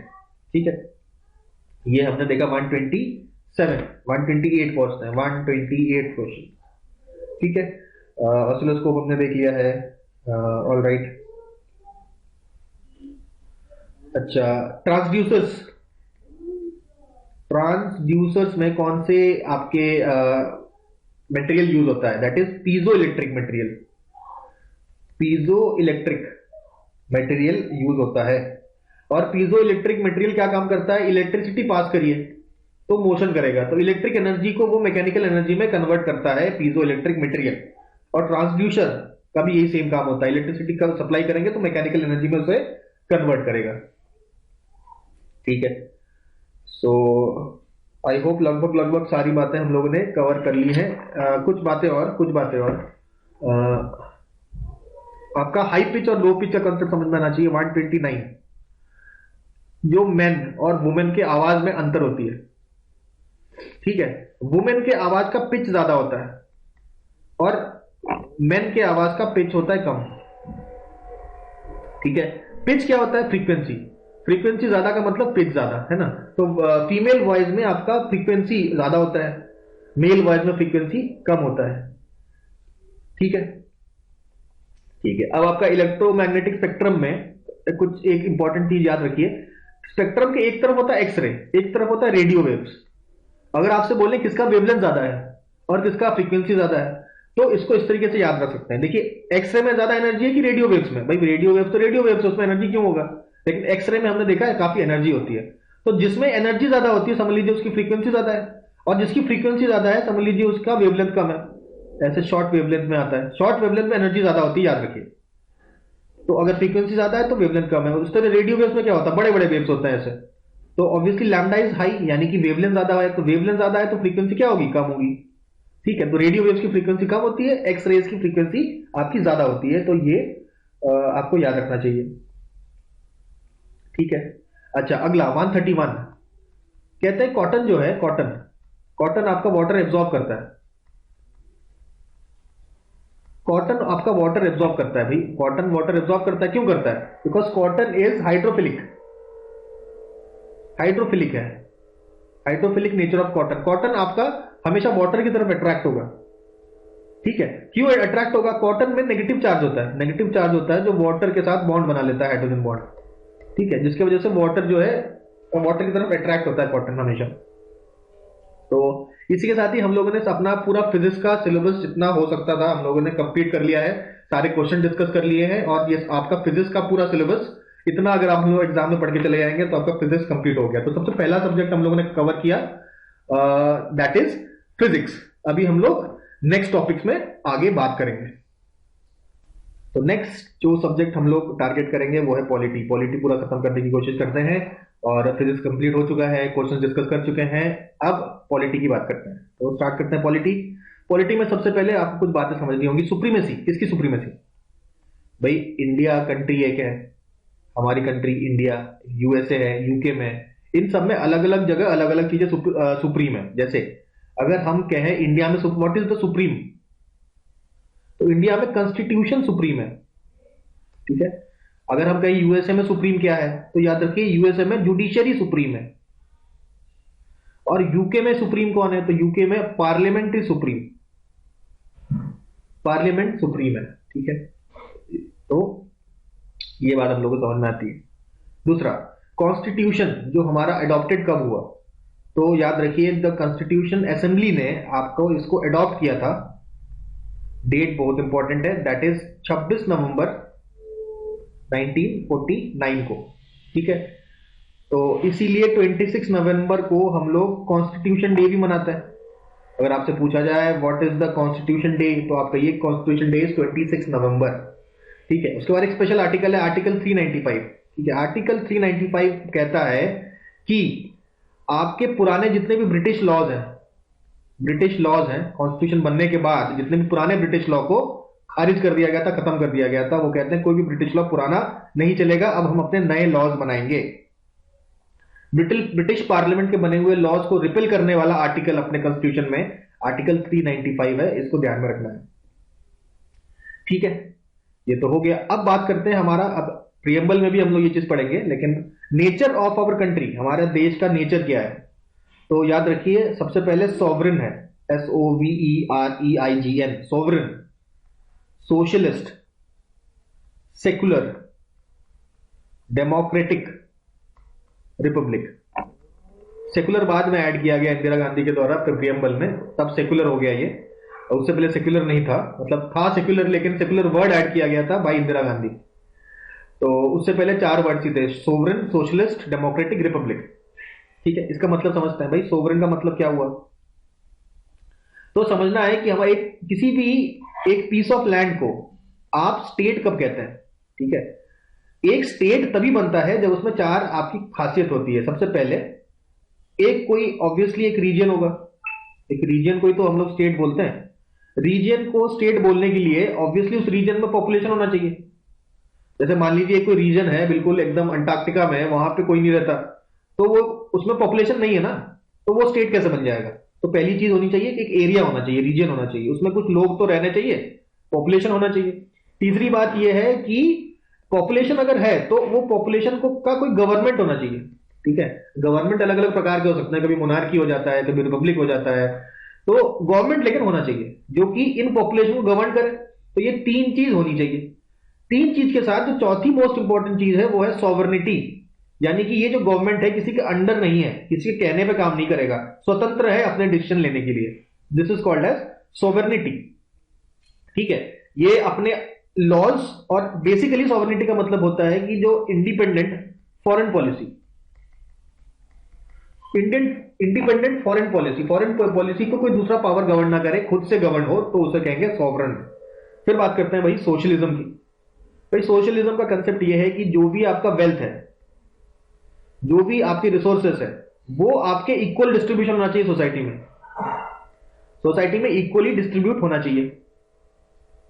ठीक है, तो ये जब कॉन्सेप्ट आया बेसिकली कहां से आया था, इंडस्ट्रियल रेवोल्यूशन में ये वाला कॉन्सेप्ट पहली बार देखा गया था। और ये इंडस्ट्रियल रिवोल्यूशन सोशलिस्ट कॉन्सेप्ट से कई आपके फिलोसोफर्स भी प्रभावित थे, जैसे कि स्वामी विवेकानंद भी प्रभावित थे इससे। ठीक है, लेकिन इंडिया में आज जो सोशलिज्म है उसको बोलते हैं हम लोग डेमोक्रेटिक सोशलिज्म।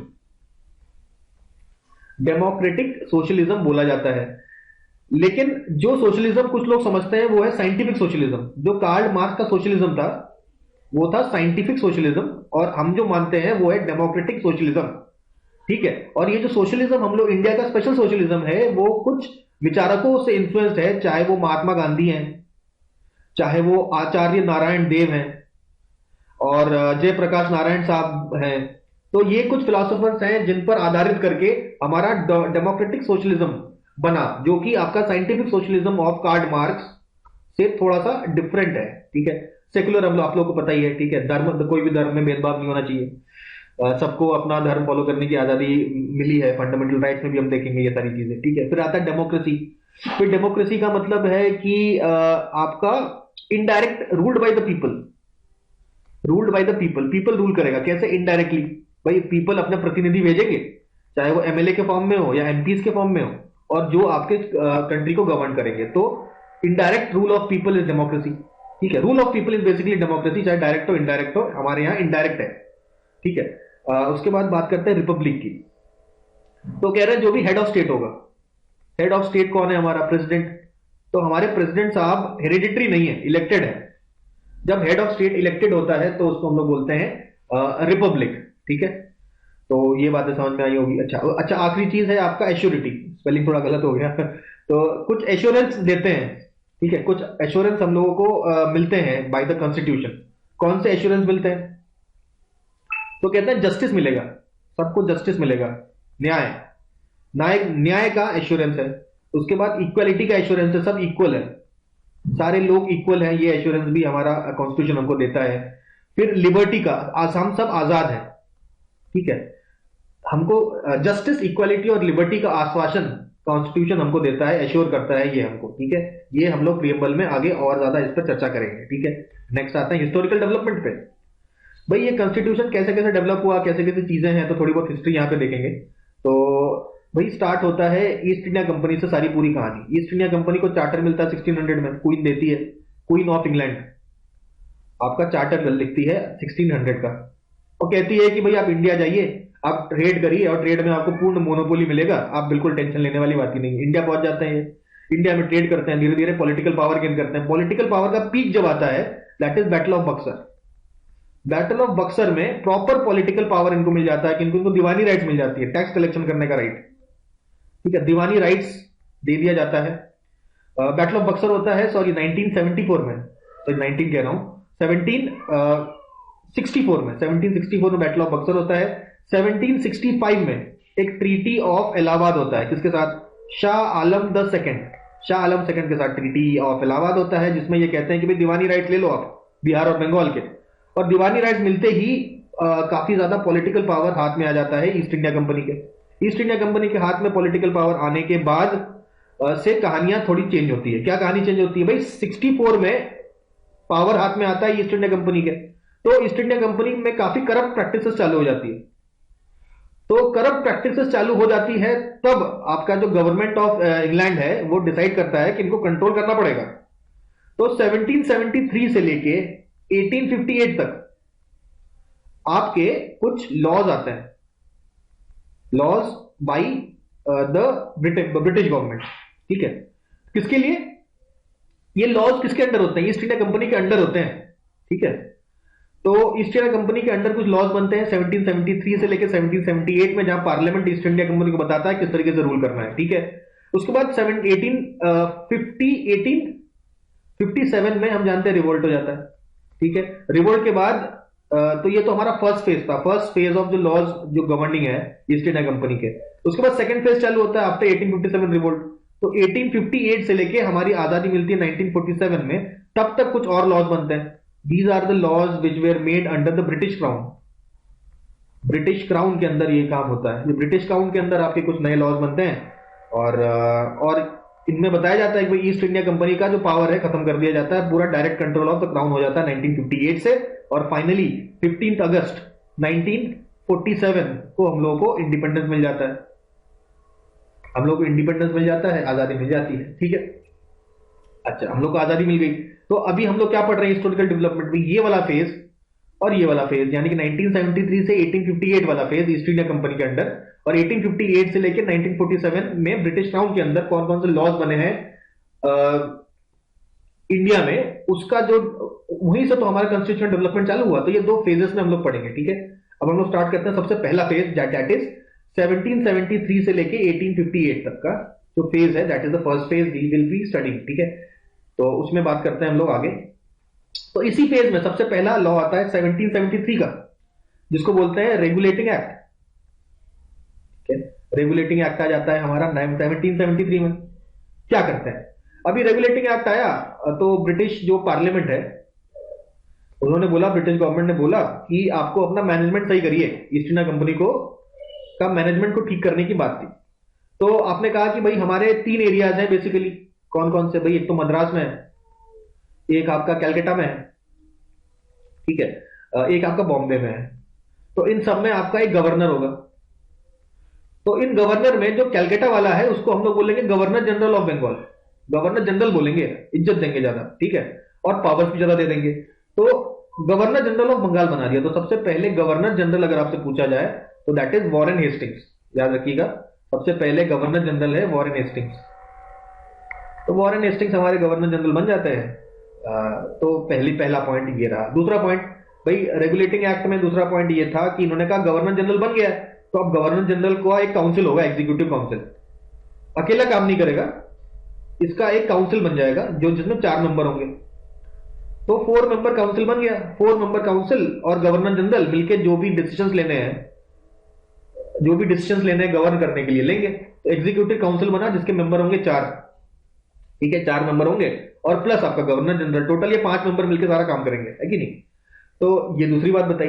और इन लोगों को ठीक से काम कर रहे हैं कि नहीं, उसमें उन्होंने कहा कि भाई आपका जो इंग्लैंड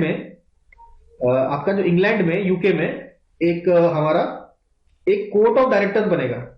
एक कोर्ट ऑफ डायरेक्टर्स देखेगा कि ये जो गवर्नर जनरल है और गवर्नर जनरल का जो काउंसिल है और दूसरे गवर्नर्स हैं, ये आपका इंडिया में ठीक काम कर रहे हैं कि नहीं, ये देखेगा कोर्ट ऑफ डायरेक्टर्स, ठीक है। और ये ब्रिटेन में बैठेगा, ठीक है। और तीसरा काम जो किया है, दूसरा काम है, पहला काम हमने देखा गवर्नर जनरल बनाया, दूसरा काम देखा कोर्ट ऑफ डायरेक्टर्स बनाया, तीसरा काम इन्होंने कहा कि एक सुप्रीम कोर्ट बनाइए आप। ठीक है, इन्होंने एक सुप्रीम कोर्ट बना दिया गवर्न करने के लिए। ठीक है, तो सुप्रीम कोर्ट देखेगा काम ठीक से हो रहा है कि नहीं, इसमें आप अपील कर सकते हो, आपको मतलब न्याय दिलाने के लिए सुप्रीम कोर्ट का बनाया गया 1774 में। ठीक है, तो बहुत अच्छे से सब काम हो रहा था। तो ये पूरी कहानी हमारी किसकी है, रेगुलेटिंग एक्ट। अब आते हैं 1781 में। भाई 1781 में हम लोगों ने बात करी अमेंडमेंट एक्ट की। Amendment act of 1781। भाई अमेंडमेंट एक्ट में क्या हुआ था समझेंगे। अच्छा, इसके दूसरे नाम भी है, इसको हम लोग एक्ट ऑफ सेटलमेंट भी बोलते हैं या डिक्लेरेशन एक्ट ऑफ 1781 भी बोलते हैं। एक्ट ऑफ सेटलमेंट और डिक्लेरेशन एक्ट दोनों ही बोलते हैं। अमेंडमेंट एक्ट तो बोलते ही है अमेंडिंग एक्ट। ये आया क्यों? ये आया इसलिए कि भाई सुप्रीम कोर्ट जो है, सुप्रीम कोर्ट में सारे जो ये सब तो मतलब करप्शन तो था ही, तो इसके अंडर गवर्नर जनरल भी आता था, गवर्नर जनरल अंडर काउंसिल भी आता था, तो इनके अगेंस्ट बहुत सारे केसेस आने लगे। तो यहां पे उन्होंने बोला कि भाई हमारे अगेंस्ट ही सारे केस आ रहे हैं, तो सुप्रीम कोर्ट का पावर थोड़ा कम कर दिया गया। कहा कि भैया सुप्रीम कोर्ट जो है किसी भी हालत में कंपनी के किसी भी चीज में इंटरफेयर नहीं करेगा। ठीक है, चाहे वो कंपनी का कोई चीज हो, कंपनी का कोई या तो सर्वेंट हो, उसके ऊपर भी कोई केस नहीं हो सकता। और कोई भी रेवेन्यू के मैटर है, रेवेन्यू के मैटर्स में भी कोई केस नहीं हो सकता। ठीक है, और गवर्नर जनरल और उसकी काउंसिल और कंपनी का कोई भी आपका सर्वेंट है, उसके अगेंस्ट कोई केस नहीं हो सकता। ये आपके जुरिस्डिक्शन से बाहर है। ठीक है, आपका जुरिस्डिक्शन में कौन से आते हैं? जो भी कैलकाटा में रहते हैं, कैलकाटा के इनहेबिटेंट्स। ठीक है, उनकी बात सुनिए। किसी का लैंड ले लिया गया हो, किसी ने झगड़ा कर दिया हो, मारपीट कर दिया गया हो, वो सारे केसेस देखेंगे, लेकिन कंपनी से रिलेटेड केस कोई आप नहीं देख सकते।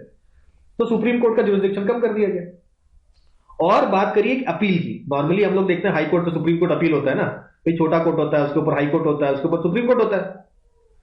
तो ये हाई कोर्ट है। तो हाई कोर्ट उस समय तो नहीं था ना, उस समय तो प्रोविंशियल कोर्ट्स थे। भाई सुप्रीम कोर्ट कहां था? प्रोविंशियल कोर्ट दो थे आपके, बॉम्बे में और मद्रास में। एक था आपका सुप्रीम कोर्ट कलकत्ता में।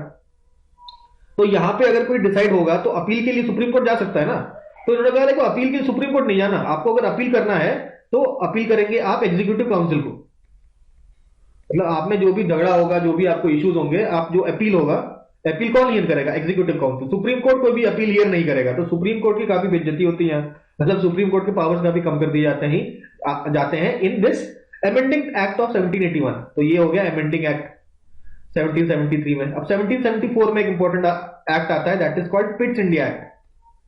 Pitt's India act. ठीक है, पिट्स इंडिया एक्ट। भाई पिट्स इंडिया एक्ट किसके नाम पे होता है? तो आपके विलियम पिट हैं। विलियम पिट आपके पीएम थे उस समय, तो विलियम पिट के नाम पे ये पिट्स इंडिया एक्ट आता है। और इन्होंने क्या क्या बात कही, तो यहाँ पे थोड़ी जगह बची है, इसमें लिखते हैं इसको। ठीक है, ये छोटा ही है, ज्यादा बड़ा नहीं है। तो सबसे पहली बात पिट्स इंडिया एक्ट ने कहा कि all the territories of India will be called as British possessions in India. ठीक है, उन्होंने बोल दिया कि जो भी टेरिटरी ईस्ट इंडिया कंपनी के अंडर आता है उसको अब से हम बोलेंगे ब्रिटिश पोजेशंस ऑफ इंडिया। मतलब क्लियर कर दिया ईस्ट इंडिया कंपनी को, जो भी तुम्हारे पास है हमारा है। ठीक है, दूसरी बात कही कि एक कोर्ट ऑफ डायरेक्टर्स पहले बन गया था, हमें पता है 1773 में बन गया था एक कोर्ट ऑफ डायरेक्टर्स, यहां देखा हमने। तो अब कोर्ट ऑफ डायरेक्टर के साथ साथ एक बोर्ड ऑफ कंट्रोल भी बनाया। आपसे पूछा जाएगा कोर्ट ऑफ डायरेक्टर्स कब बना, आप कहेंगे 1773 में। आपसे पूछा जाएगा बोर्ड ऑफ कंट्रोल कब बना, आप कहेंगे 1884 में, पिट्स इंडिया एक्ट के थ्रू। तो ये बोर्ड ऑफ कंट्रोल का काम था, ये भैया इंडिया में रह के देखेंगे और रिपोर्ट देंगे किसको? सीओडी को। तो बोर्ड ऑफ कंट्रोल ऐसे इंडिया में बैठेगा और सीओडी तो आपको पता ही है यूके में बैठा है। तो बीओ जो बोर्ड ऑफ कंट्रोल है वो अपना रिपोर्ट वगैरह सीओडी को देगा। ठीक है, और सीओडी का बेसिकली काम कमर्शियल चीजों में है, कमर्शियल चीजों में। और जो बोर्ड ऑफ कंट्रोल का जो काम होगा वो पॉलिटिकल अफेयर्स देखने का। ठीक है, बोर्ड ऑफ अफेयर्स का, बोर्ड ऑफ जो कंट्रोल है वो पॉलिटिकल अफेयर्स देखेगा, चाहे सिविल हो, चाहे आपके मिलिट्री हो, या फिर चाहे तो आपका रेवेन्यू का डिपार्टमेंट हो, वो सारा कौन देखेगा? आपका सीओडी देखेगा। ठीक है, आई होप ये बात क्लियर हो गई होगी। अच्छा, अभी एक और प्रॉब्लम आता है। ठीक है, एक बार अगले साफ पन्ने पे देखते हैं। हमने क्या क्या देखा? सबसे पहली बात हमने देखी कि आपका सीओडी बीओडी बनता है। ठीक है, और आपका सीओडी तो था ही, बीओडी सीओडी को रिपोर्ट करेगा। और बीओडी को कहा कि भैया आप सिविल देखिए, आप मिलिट्री देखिए, और आप रेवेन्यू डिपार्टमेंट देखिए। ठीक है, और उसके अलावा आपके सीओडी को कहा कि भैया आप कमर्शियल रीजन में रहिए। ठीक है, ये देखा। उसके बाद हमने देखा कि आपका ब्रिटिश पोजेशंस इन इंडिया कहा गया, जितने भी टेरिटरीज हो। ठीक है, इसके बाद अब तीसरा प्रॉब्लम देखेंगे कि भाई तो गवर्नर जनरल था एक, उसके पास 4 मेंबर्स थे एग्जीक्यूटिव काउंसिल में। तो ये मेंबर्स अगर आपस में सहमति बना लेते हैं तो गवर्नर जनरल की मर्जी चल नहीं पाती है, मतलब बेसिकली वोटिंग के थ्रू होगा ना। अगर ये 4 में से 3 मेंबर साथ हो जाए तो गवर्नर के जो भी डिसीजन है उसको ओवर पावर कर सकता है। तो यहां पे काम इन्होंने क्या करा कि गवर्नर जनरल काउंसिल में 4 मेंबर से कम करके 3 मेंबर है। तो अब ये गवर्नर जनरल के पास एक चीज होती है कि कोई भी एक मेंबर अगर गवर्नर जनरल को सपोर्ट करता है तो गवर्नर जनरल की बात मानी जाएगी, क्योंकि कास्टिंग वोट है गवर्नर जनरल के पास। आई होप बात समझ में आ रही होगी। जैसे यहाँ पे 5 वोट है भाई, एक गवर्नर जनरल का वोट है, तो टोटल कोई भी आपका वोटिंग होने के लिए 3 वोट चाहिए ना। तो 3 वोट हो नहीं पाते थे क्योंकि बाकी 4 लोगों में 3 लोगों ने ग्रुप बना रखा था, एक एक बेचारा अकेला बंदा जो गवर्नर जनरल की सुनता था। तो ये 3 लोग मिलके इसकी वोट को काट देते थे। तो गवर्नर जनरल को बड़ा मतलब पावर फील नहीं हो पाता था, क्योंकि गवर्नर जनरल की मर्जी के खिलाफ चीजें हो जाती थी। तो अब गवर्नर जनरल का मेंबर अगर 3 होगा तो इन 3 मेंबर में से कोई एक भी अगर गवर्नर जनरल के सपोर्ट में है तो क्या होगा, 2-2 का टाई हो जाएगा और फाइनल वोट आपका गवर्नर जनरल के पास होता है, कास्टिंग वोट। तो गवर्नर जनरल अपना काम मनवा लेता था। तो यहां पे ये काम हुआ, गवर्नर जनरल इन काउंसिल में 4 मेंबर से कम करके 3 मेंबर कर दिया गया। ठीक है, तो ये सारी बातें हो गई हैं। ठीक है, तो ये था हमारा पूरा पिट्स इंडिया एक्ट। ठीक है, अब हम लोग आगे मूव ऑन करेंगे। तो नेक्स्ट एक्ट जो देखेंगे वो है 1786 का एक्ट। ठीक है, तो इसमें क्या बताया गया है, इसमें ये बताया गया है कि गवर्नर जनरल जो है इसको एक एक्स्ट्रा पावर मिलेगी as an commander in chief. Commander in chief की पावर भी गवर्नर जनरल को मिल जाती है। ठीक है, गवर्नर जनरल ऑफ बंगाल को। और 1786 में इससे पहले तो वॉरेन हेस्टिंग थे। वॉरेन हेस्टिंग के बाद अगला जो गवर्नर जनरल बनता है वो कौन होता है, कॉर्नवालिस। तो कॉर्नवालिस आपका बन जाता है और कॉर्नवालिस को और ज्यादा एक्स्ट्रा पावर मिल जाती है। ठीक है, और कॉर्नवालिस 1786 में बनता है और उसके बाद वो बहुत सारे रिफॉर्म्स करता है, जैसे कि लैंड रिफॉर्म्स कहीं करता है, जुडिशरी में रिफॉर्म्स करता है, इसके अलावा आपके एडमिनिस्ट्रेशन में भी रिफॉर्म्स लाता है। ठीक है, तो ये है हमारे Cornwallis, governor general of Bengal. ठीक है, तो इनको ये पहले गवर्नर जनरल है who was under both BOD, board of directors and court of directors. ठीक है, तो इन दोनों के अंडर होने वाले सबसे पहले जो गवर्नर जनरल थे वो कौन थे, कॉर्नवालिस। ठीक है, ठीक है, और कॉर्नवालिस को और ज्यादा पावर मिलता है। भाई कमांडर इन चीफ का पावर तो मिलता ही है, साथ में इसको और पावर मिलता है कि अगर वो चाहे तो अपना गवर्नर जनरल का जो एग्जीक्यूटिव काउंसिल है उसके डिसीजन को ओवरराइड कर सकता है स्पेशल केसेस में। ठीक है, तो ये एक छोटा सा एक्ट हम लोगों ने देखा 1786 का। ठीक है, उसके बाद एक इंपॉर्टेंट एक्ट आता है चार्टर एक्ट का। तो ये एक्ट ऑफ 1786 आ गया है और उसके बाद नेक्स्ट है चार्टर एक्ट। इसके बाद लगातार चार्टर एक्ट आएंगे 20-20 साल के अंतर में। ठीक है, तो 1793 में क्या हुआ, 1793 में फिर आपको और ज्यादा पावर्स दिए गए गवर्नर जनरल को। धीरे धीरे आप देखेंगे गवर्नर जनरल की पावर बढ़ती चली जा रही है। ठीक है, 1793 में और पावर दे दिया जाता है और जो बॉम्बे प्रेसिडेंसी और जो मद्रास प्रेसिडेंसी है उसको कर देते हैं subordinate. Subordinate to whom, subordinate to the governor general of Bengal, जो कि उस समय कॉर्नवालिस थे। ठीक है, तो नेक्स्ट आपका आता है, इसके बाद उन्होंने 1793 में बॉम्बे और मद्रास को सबॉर्डिनेट बनाने के साथ ही साथ मोनोपोली बढ़ा दी कि 20 साल तक और आप मोनोपोली एंजॉय करिए। ठीक है, तो ईस्ट इंडिया कंपनी की मोनोपोली 20 साल के लिए और एक्सटेंड कर दी जाती है। ठीक है, और ये जो आपका बोर्ड ऑफ कंट्रोल है, बोर्ड ऑफ कंट्रोल के जो भी मेंबर्स हैं उनकी सैलरी उन्होंने कहा कि भैया इंडिया से जो भी रेवेन्यू लिया जाता है उसी से बोर्ड ऑफ कंट्रोल के जो मेंबर्स हैं उनकी सैलरी दी जाएगी।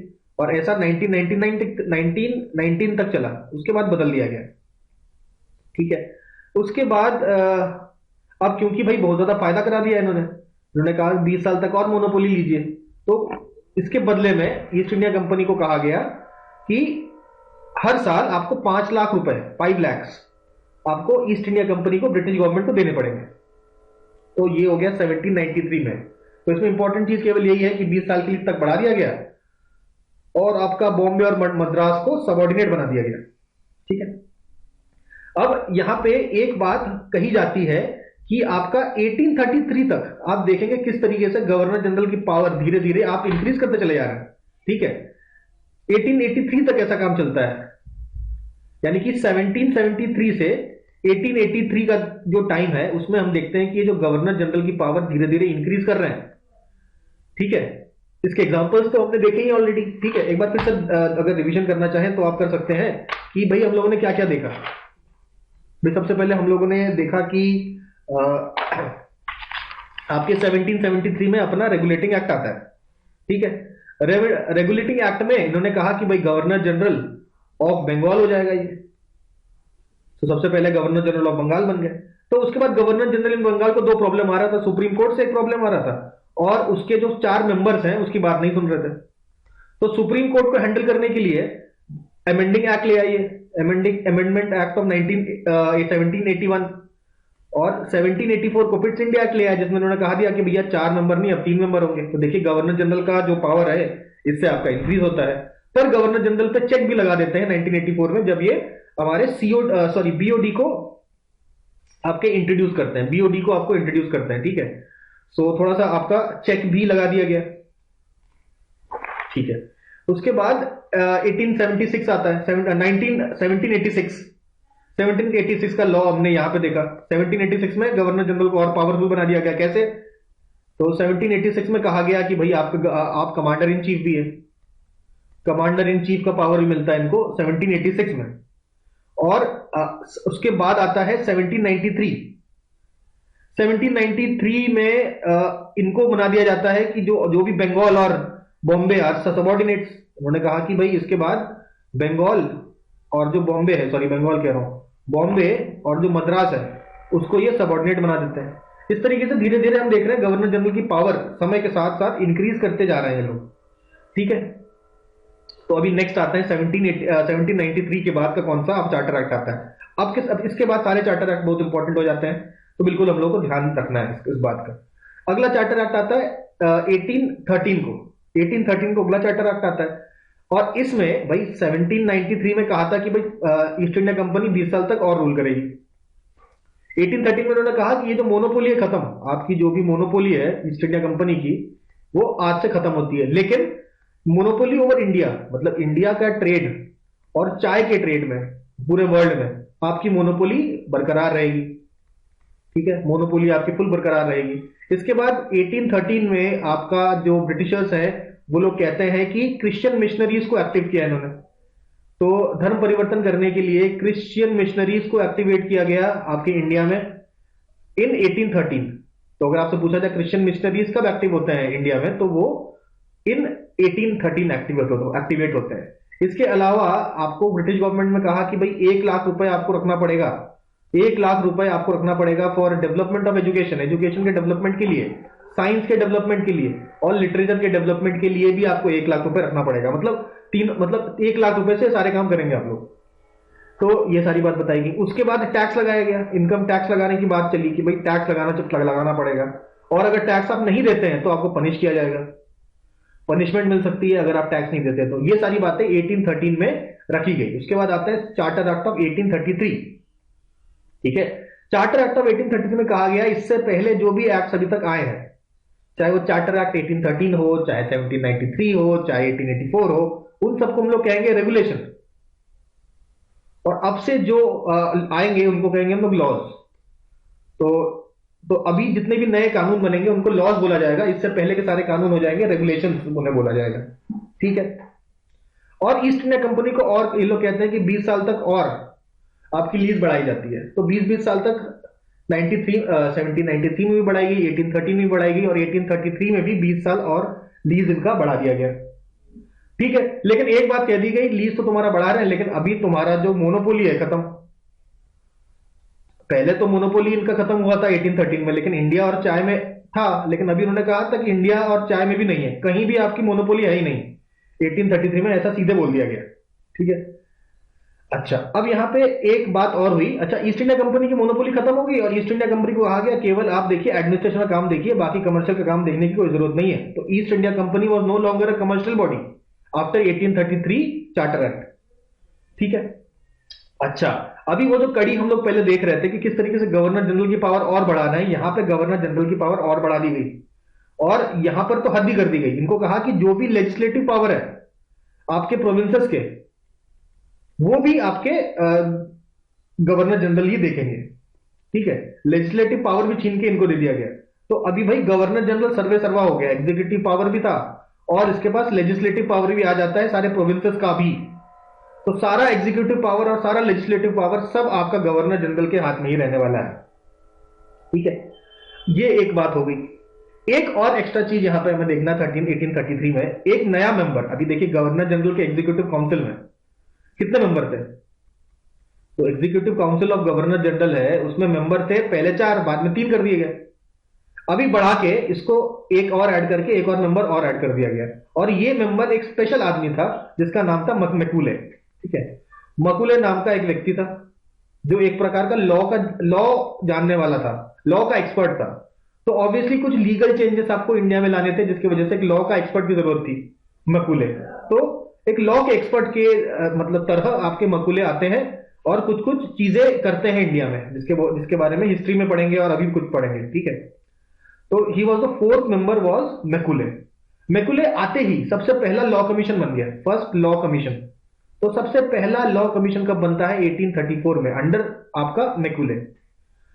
1834 के बाद आप देखेंगे 1852 में भी अगला लॉ कमीशन बनता है, फिर 1861 में अगला लॉ कमीशन बनता है, उसके बाद 1879 में लॉ कमीशन बनता है। तो 4 लॉ कमीशन बनते हैं बिफोर इंडिपेंडेंस। और उसके बाद आपके 22 लॉ कमीशन बन चुके हैं आफ्टर इंडिपेंडेंस। ठीक है, तो आफ्टर इंडिपेंडेंस बनने वाला सबसे पहला law commission was headed by M C. Setalvad. M C. Setalvad बनते हैं सबसे पहले लॉ कमीशन के हेड इंडिया आफ्टर इंडिपेंडेंस। सबसे पहले लॉ कमीशन के हेड कौन थे? आपके मैकुले। इंडिपेंडेंस के बाद टोटल लॉ कमीशन कितने आ गए? हम जानते हैं 22। इंडिपेंडेंस के बाद सबसे पहले लॉ कमीशन के हेड कौन से? एम.सी. सीतलवाड़। आई होप ये बातें सब क्लियर हो रही होंगी। ठीक है, तो ये 1833 की ये कहानी कंप्लीट होती है। और एक और सबसे इंपॉर्टेंट चीज वो ये है कि अब से इन्होंने कहा कि ये जो गवर्नर जनरल का काउंसिल था ना, गवर्नर जनरल ऑफ काउंसिल का नाम बदल दिया गया। कहा गया गवर्नर जनरल का काउंसिल का की जो गवर्नमेंट है, गवर्नर जनरल की जो गवर्नमेंट है उसी को बोलेंगे गवर्नमेंट ऑफ इंडिया। तो 1833 में कहा गया कि जो इंडियन गवर्नमेंट है उसको गवर्नमेंट ऑफ इंडिया बोला जाएगा और लेजिस्लेटिव काउंसिल को इंडियन काउंसिल बोला जाएगा। और गवर्नर जनरल इन काउंसिल को, sorry, governor general in council जो है उसको इंडियन काउंसिल बोला जाएगा। तो गवर्नमेंट ऑफ इंडिया बनने के साथ साथ नाम भी बदल गया। अभी कह रहे हैं गवर्नर जनरल ऑफ बंगाल का नाम बदल के गवर्नर जनरल ऑफ इंडिया कर दिया जाएगा। और सबसे पहले गवर्नर जनरल ऑफ इंडिया थे विलियम बेंटिंक। ठीक है, यहां पे क्लियर हुआ। तो सबसे पहले गवर्नर जनरल ऑफ अगर बंगाल बोला जाएगा तो कौन कौन थे? Warren Hasting. और सबसे पहले अगर गवर्नर जनरल ऑफ इंडिया बोला जाएगा तो वो है विलियम बेंटिंक। 1833 तक की कहानी पूरी होती है। उसके बाद हम लोग आगे बढ़ते हैं अगले चार्टर एक्ट पे, that is charter act of 1853।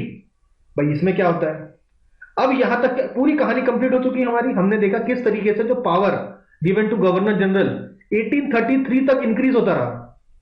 अब 1833 से आगे चल के 1947 या 1935 तक आप देखेंगे पावर्स ऑफ गवर्नर जनरल धीरे धीरे कम होता चला जा रहा है। तो आफ्टर 1833 एक शिफ्ट आता है और इसमें कहते हैं कि the powers will be decrease और आपका डिसेंट्रलाइजेशन होता है। डिसेंट्रलाइजेशन ऑफ पावर्स होता है। 1833 तक हम लोग जानते हैं कि सेंट्रलाइजेशन होता था, centralisation, and now it comes to decentralisation. तो 1833 तक क्या हो रहा है? सेंट्रलाइजेशन, पावर सब इकट्ठा हो रही है।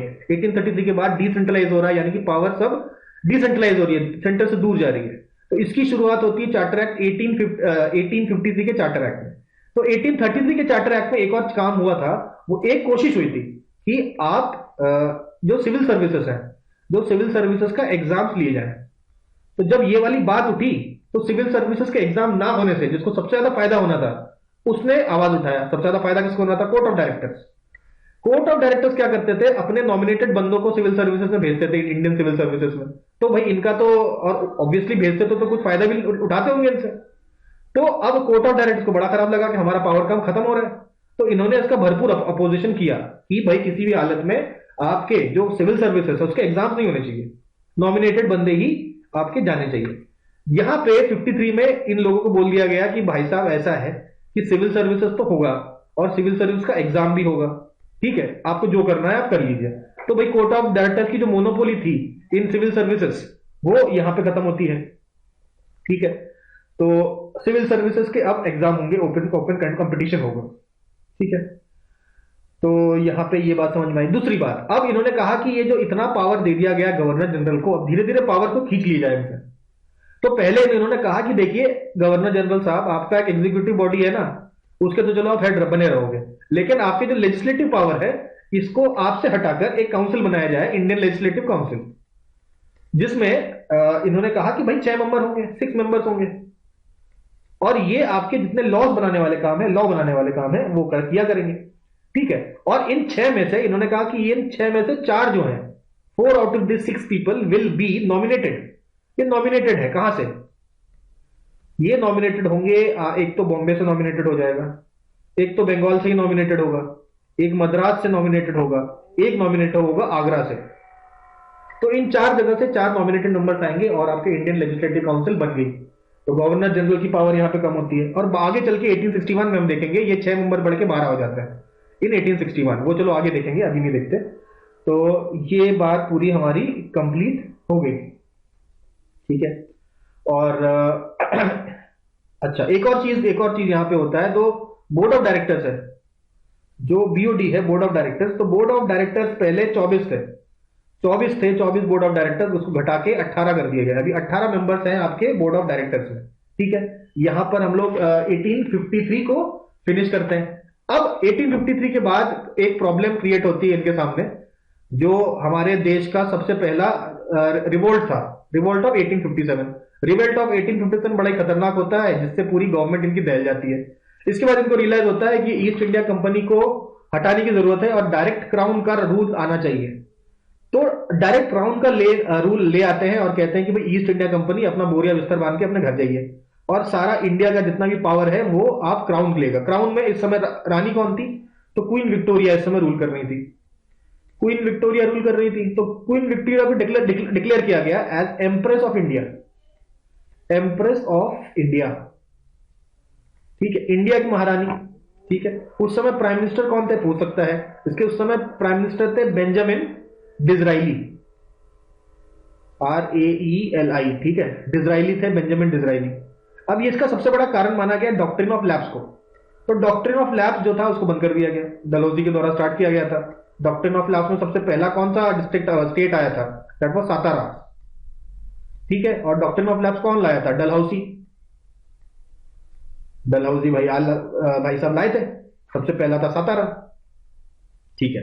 अब गवर्नमेंट 2 वाइसरॉय, अब इन्होंने कहा कि ये तो गवर्नर जनरल ऑफ इंडिया है, ये नहीं रहेगा, इसकी जगह सारा काम कौन संभालेगा? वाइसरॉय, ठीक है। उसके बाद इन्होंने ये जो बीओडी है खत्म कर दिया, सीओडी भी खत्म कर दिया, लेकिन सीओडी के पावर्स दे दिए एक व्यक्ति को और उसके काउंसिल को, जिसका नाम था सेक्रेटरी ऑफ स्टेट, ठीक है। तो सेक्रेटरी ऑफ स्टेट को दे दिया गया सारे पावर्स ऑफ सीओडी, जो भी सीओडी के पावर्स थे वो सेक्रेटरी ऑफ स्टेट को दे दिए गए, ठीक है। और ये सेक्रेटरी ऑफ स्टेट का काउंसिल बनाया गया 15 member council, 15 member of council था। तो पूछेगा सबसे पहला सेक्रेटरी स्टेट कौन था? तो the first secretary of state was secretary of Stanley. और सबसे पहला वाइसरॉय कौन था? तो सबसे पहला वाइसरॉय वाज कैनिंग, कैनिंग सबसे पहला वाइसरॉय है, स्टैनली सबसे पहला सेक्रेटरी ऑफ स्टेट है। तो ये बात आई होप समझ में आ रही होगी आपको, ठीक है। और इस एक्ट को बोला गया एक्ट ऑफ गुड गवर्नेंस, इसको बोल दिया गया एक्ट ऑफ गुड गवर्नेंस। अब आप कहेंगे गुड गवर्नेंस क्या होता है? पहले क्या बैड गवर्नेंस था? बैड गवर्नेंस तो पहले भी था, अभी भी बैड गवर्नेंस ही रहने वाला है, लेकिन इसको एक्ट ऑफ गुड गवर्नेंस क्यों कह सकते हैं? कहा क्योंकि इन्होंने कहा कि जो सेक्रेटरी ऑफ स्टेट है इसको आप सू कर सकते हो, इसके ऊपर केस कर सकते हो, ठीक है।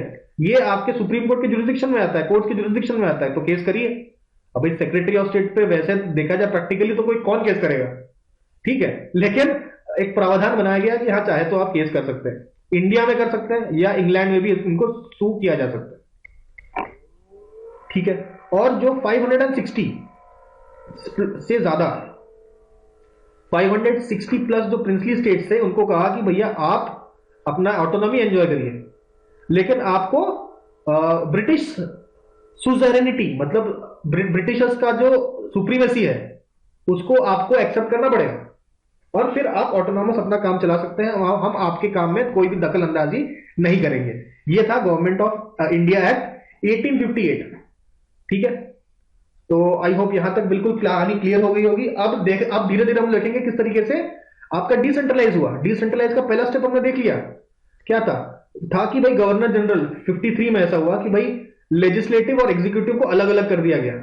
उसके बाद 1815 में तो बिल्कुल परिवर्तन कर दिया गया। उसके बाद आप आगे के लैक्स में देखेंगे कि किस तरीके से डिसेंट्रलाइजेशन और आगे बढ़ता है। तो आते हैं हम लोग 1861 में।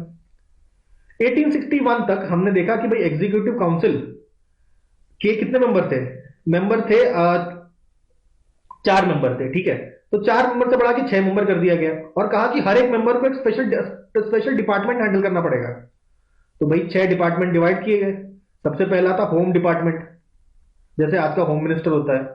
उसके बाद था आपका मिलिट्री डिपार्टमेंट, जैसे आज का डिफेंस मिनिस्टर होता है। उसके बाद आता है लॉ मेंबर और चौथा होता है आपका रेवेन्यू। ठीक है, उसके बाद अगला होता है रेवेन्यू मेंबर। रेवेन्यू के बाद अगला फाइनेंस मेंबर है। Revenue, finance, law, military, home, 5 ये हो गया। छठा है आपका पब्लिक वर्क्स। पब्लिक वर्क्स, तो ये जो आपके अलग अलग जो मेंबर हैं एग्जीक्यूटिव काउंसिल को, उनको अलग अलग काम सौंप दिया गया। क्या यही चीज आज भी हम लोग करते हैं in the name of portfolio system? Portfolio दिया जाता है आज के समय में, पोर्टफोलियो दिया जाता है कैबिनेट मिनिस्टर्स को। तो ये पोर्टफोलियो सिस्टम अगर आपसे पूछा जाए स्टार्ट कब हुआ था, पोर्टफोलियो सिस्टम या डिपार्टमेंट सिस्टम, ये स्टार्ट हुआ था इंडियन काउंसिल एक्ट ऑफ 1861 से। ठीक है, और अब से एक चीज ऑब्वियस है, अभी चार्टर एक्ट नहीं बोलेंगे, अभी हम लोग इंडियन काउंसिल एक्ट बोलेंगे अब से। ठीक है, 1793 से स्टार्ट हुआ था चार्टर एक्ट, अब हम लोग बोलेंगे इंडियन काउंसिल एक्ट।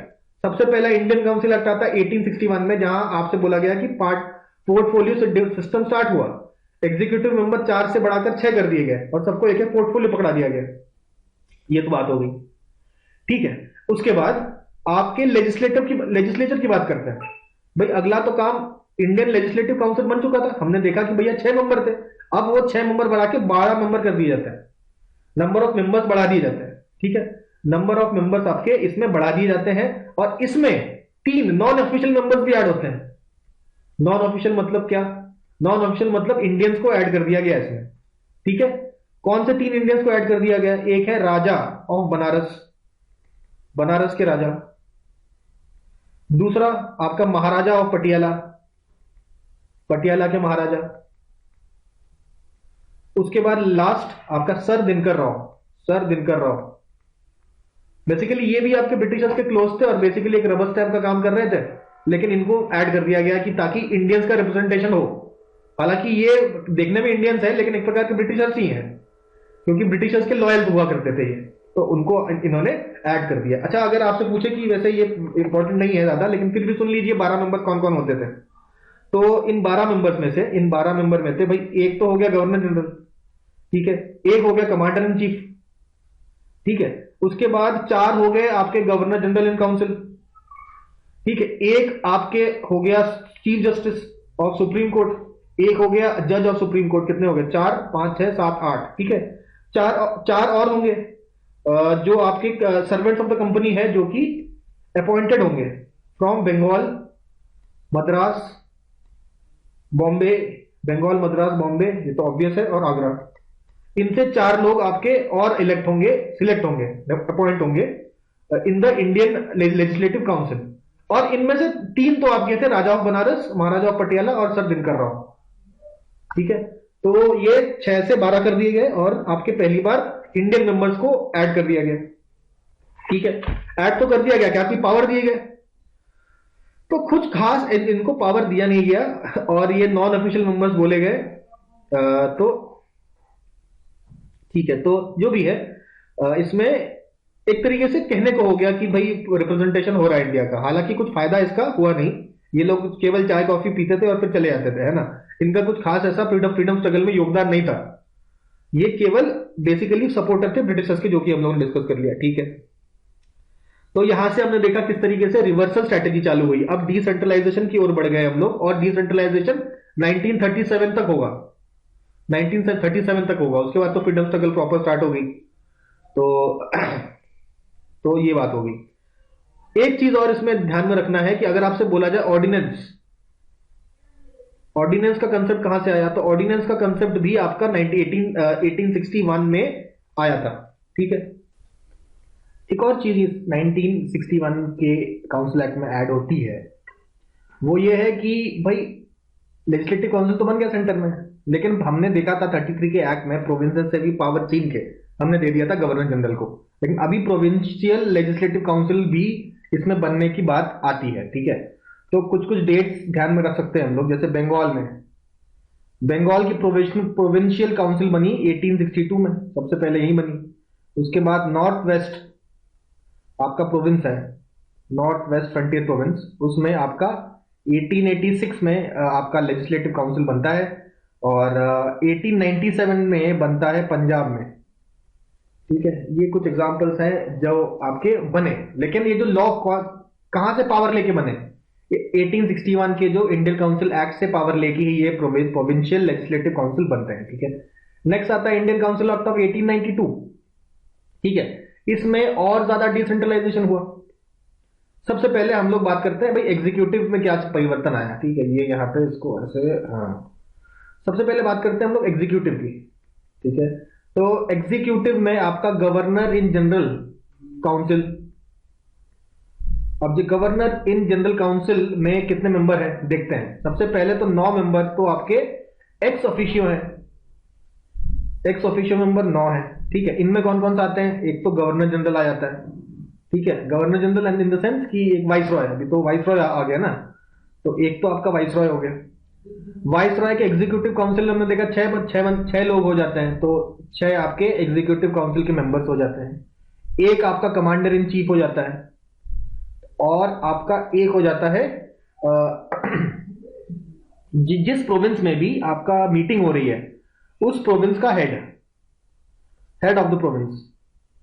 ठीक है, प्रोविंस का हेड यानी कि वहां का गवर्नर बन जाता है आपका मेंबर।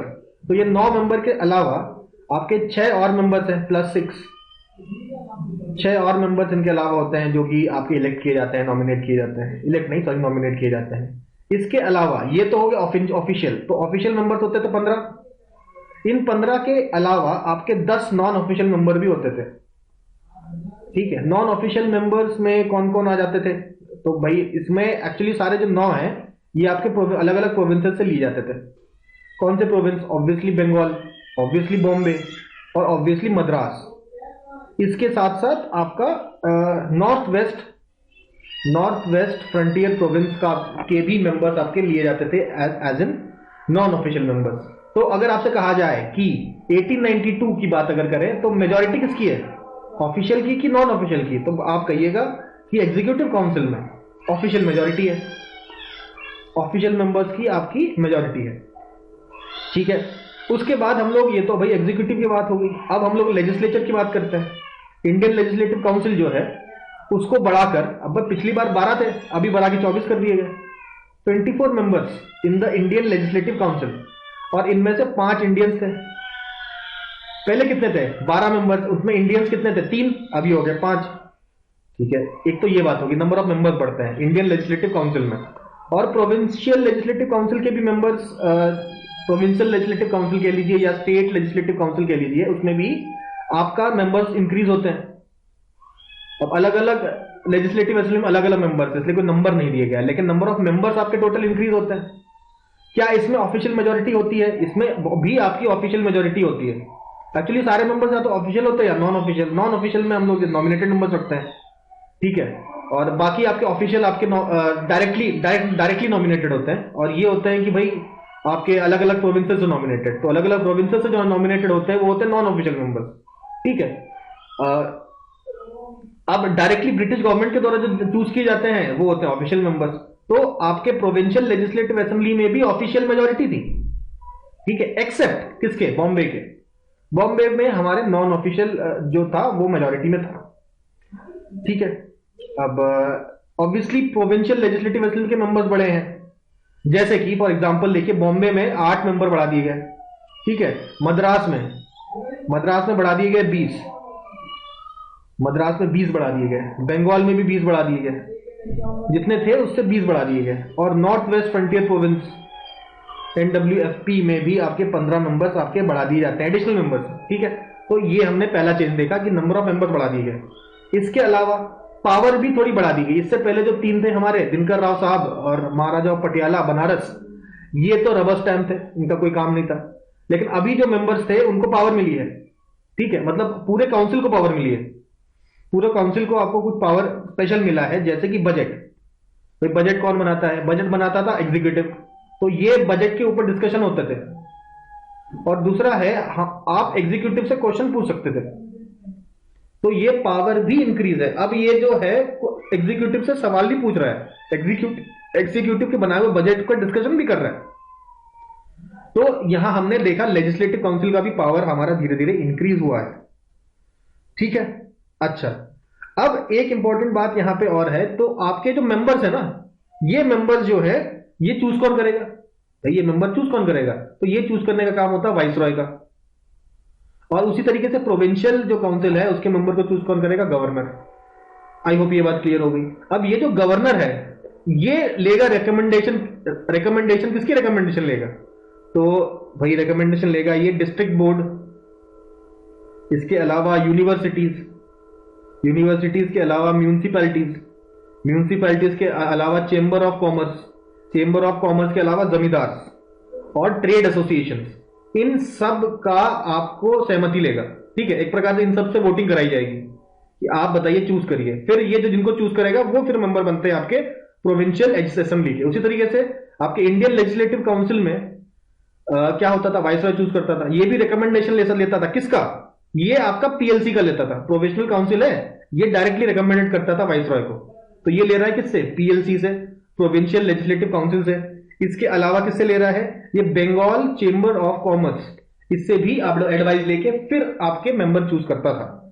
तो यहां पे पहली बार अगर आपसे पूछा जाए कि इलेक्शन का कंसेप्ट, इनडायरेक्ट इलेक्शन का कंसेप्ट इन लेजिस्लेचर कौन से एक्ट से आया, तो इसका जवाब है 1892। आप देख रहे हैं डायरेक्ट चूज कर रहा है, लेकिन किससे? नॉमिनेशन करवा रहा है, पूछ रहा है किसी से। जैसे प्रोविंशियल लेजिस्लेटिव काउंसिल में कौन आया? भाई लोगों ने वोटिंग की, डायरेक्ट इलेक्शन नहीं हुआ लोगों के द्वारा, लेकिन इन लोगों ने तो वोटिंग की, university, district board, trade association से। और ये जो प्रोविंशियल लेजिस्लेटिव काउंसिल था, इन्होंने फिर इलेक्शन करके बताया कि वाइसरॉय को कि हम किसको चूज करना चाहते हैं इन इंडियन लेजिस्लेटिव काउंसिल। तो एक प्रकार से रिप्रेजेंटेटिव सिस्टम हुआ कि नहीं? तो पहली बार रिप्रेजेंटेटिव सिस्टम या इलेक्शन आपका लेजिस्लेचर के लिए स्टार्ट होता है 1892 को। ये एक बहुत इंपॉर्टेंट चीज है जो हमें याद रखनी है।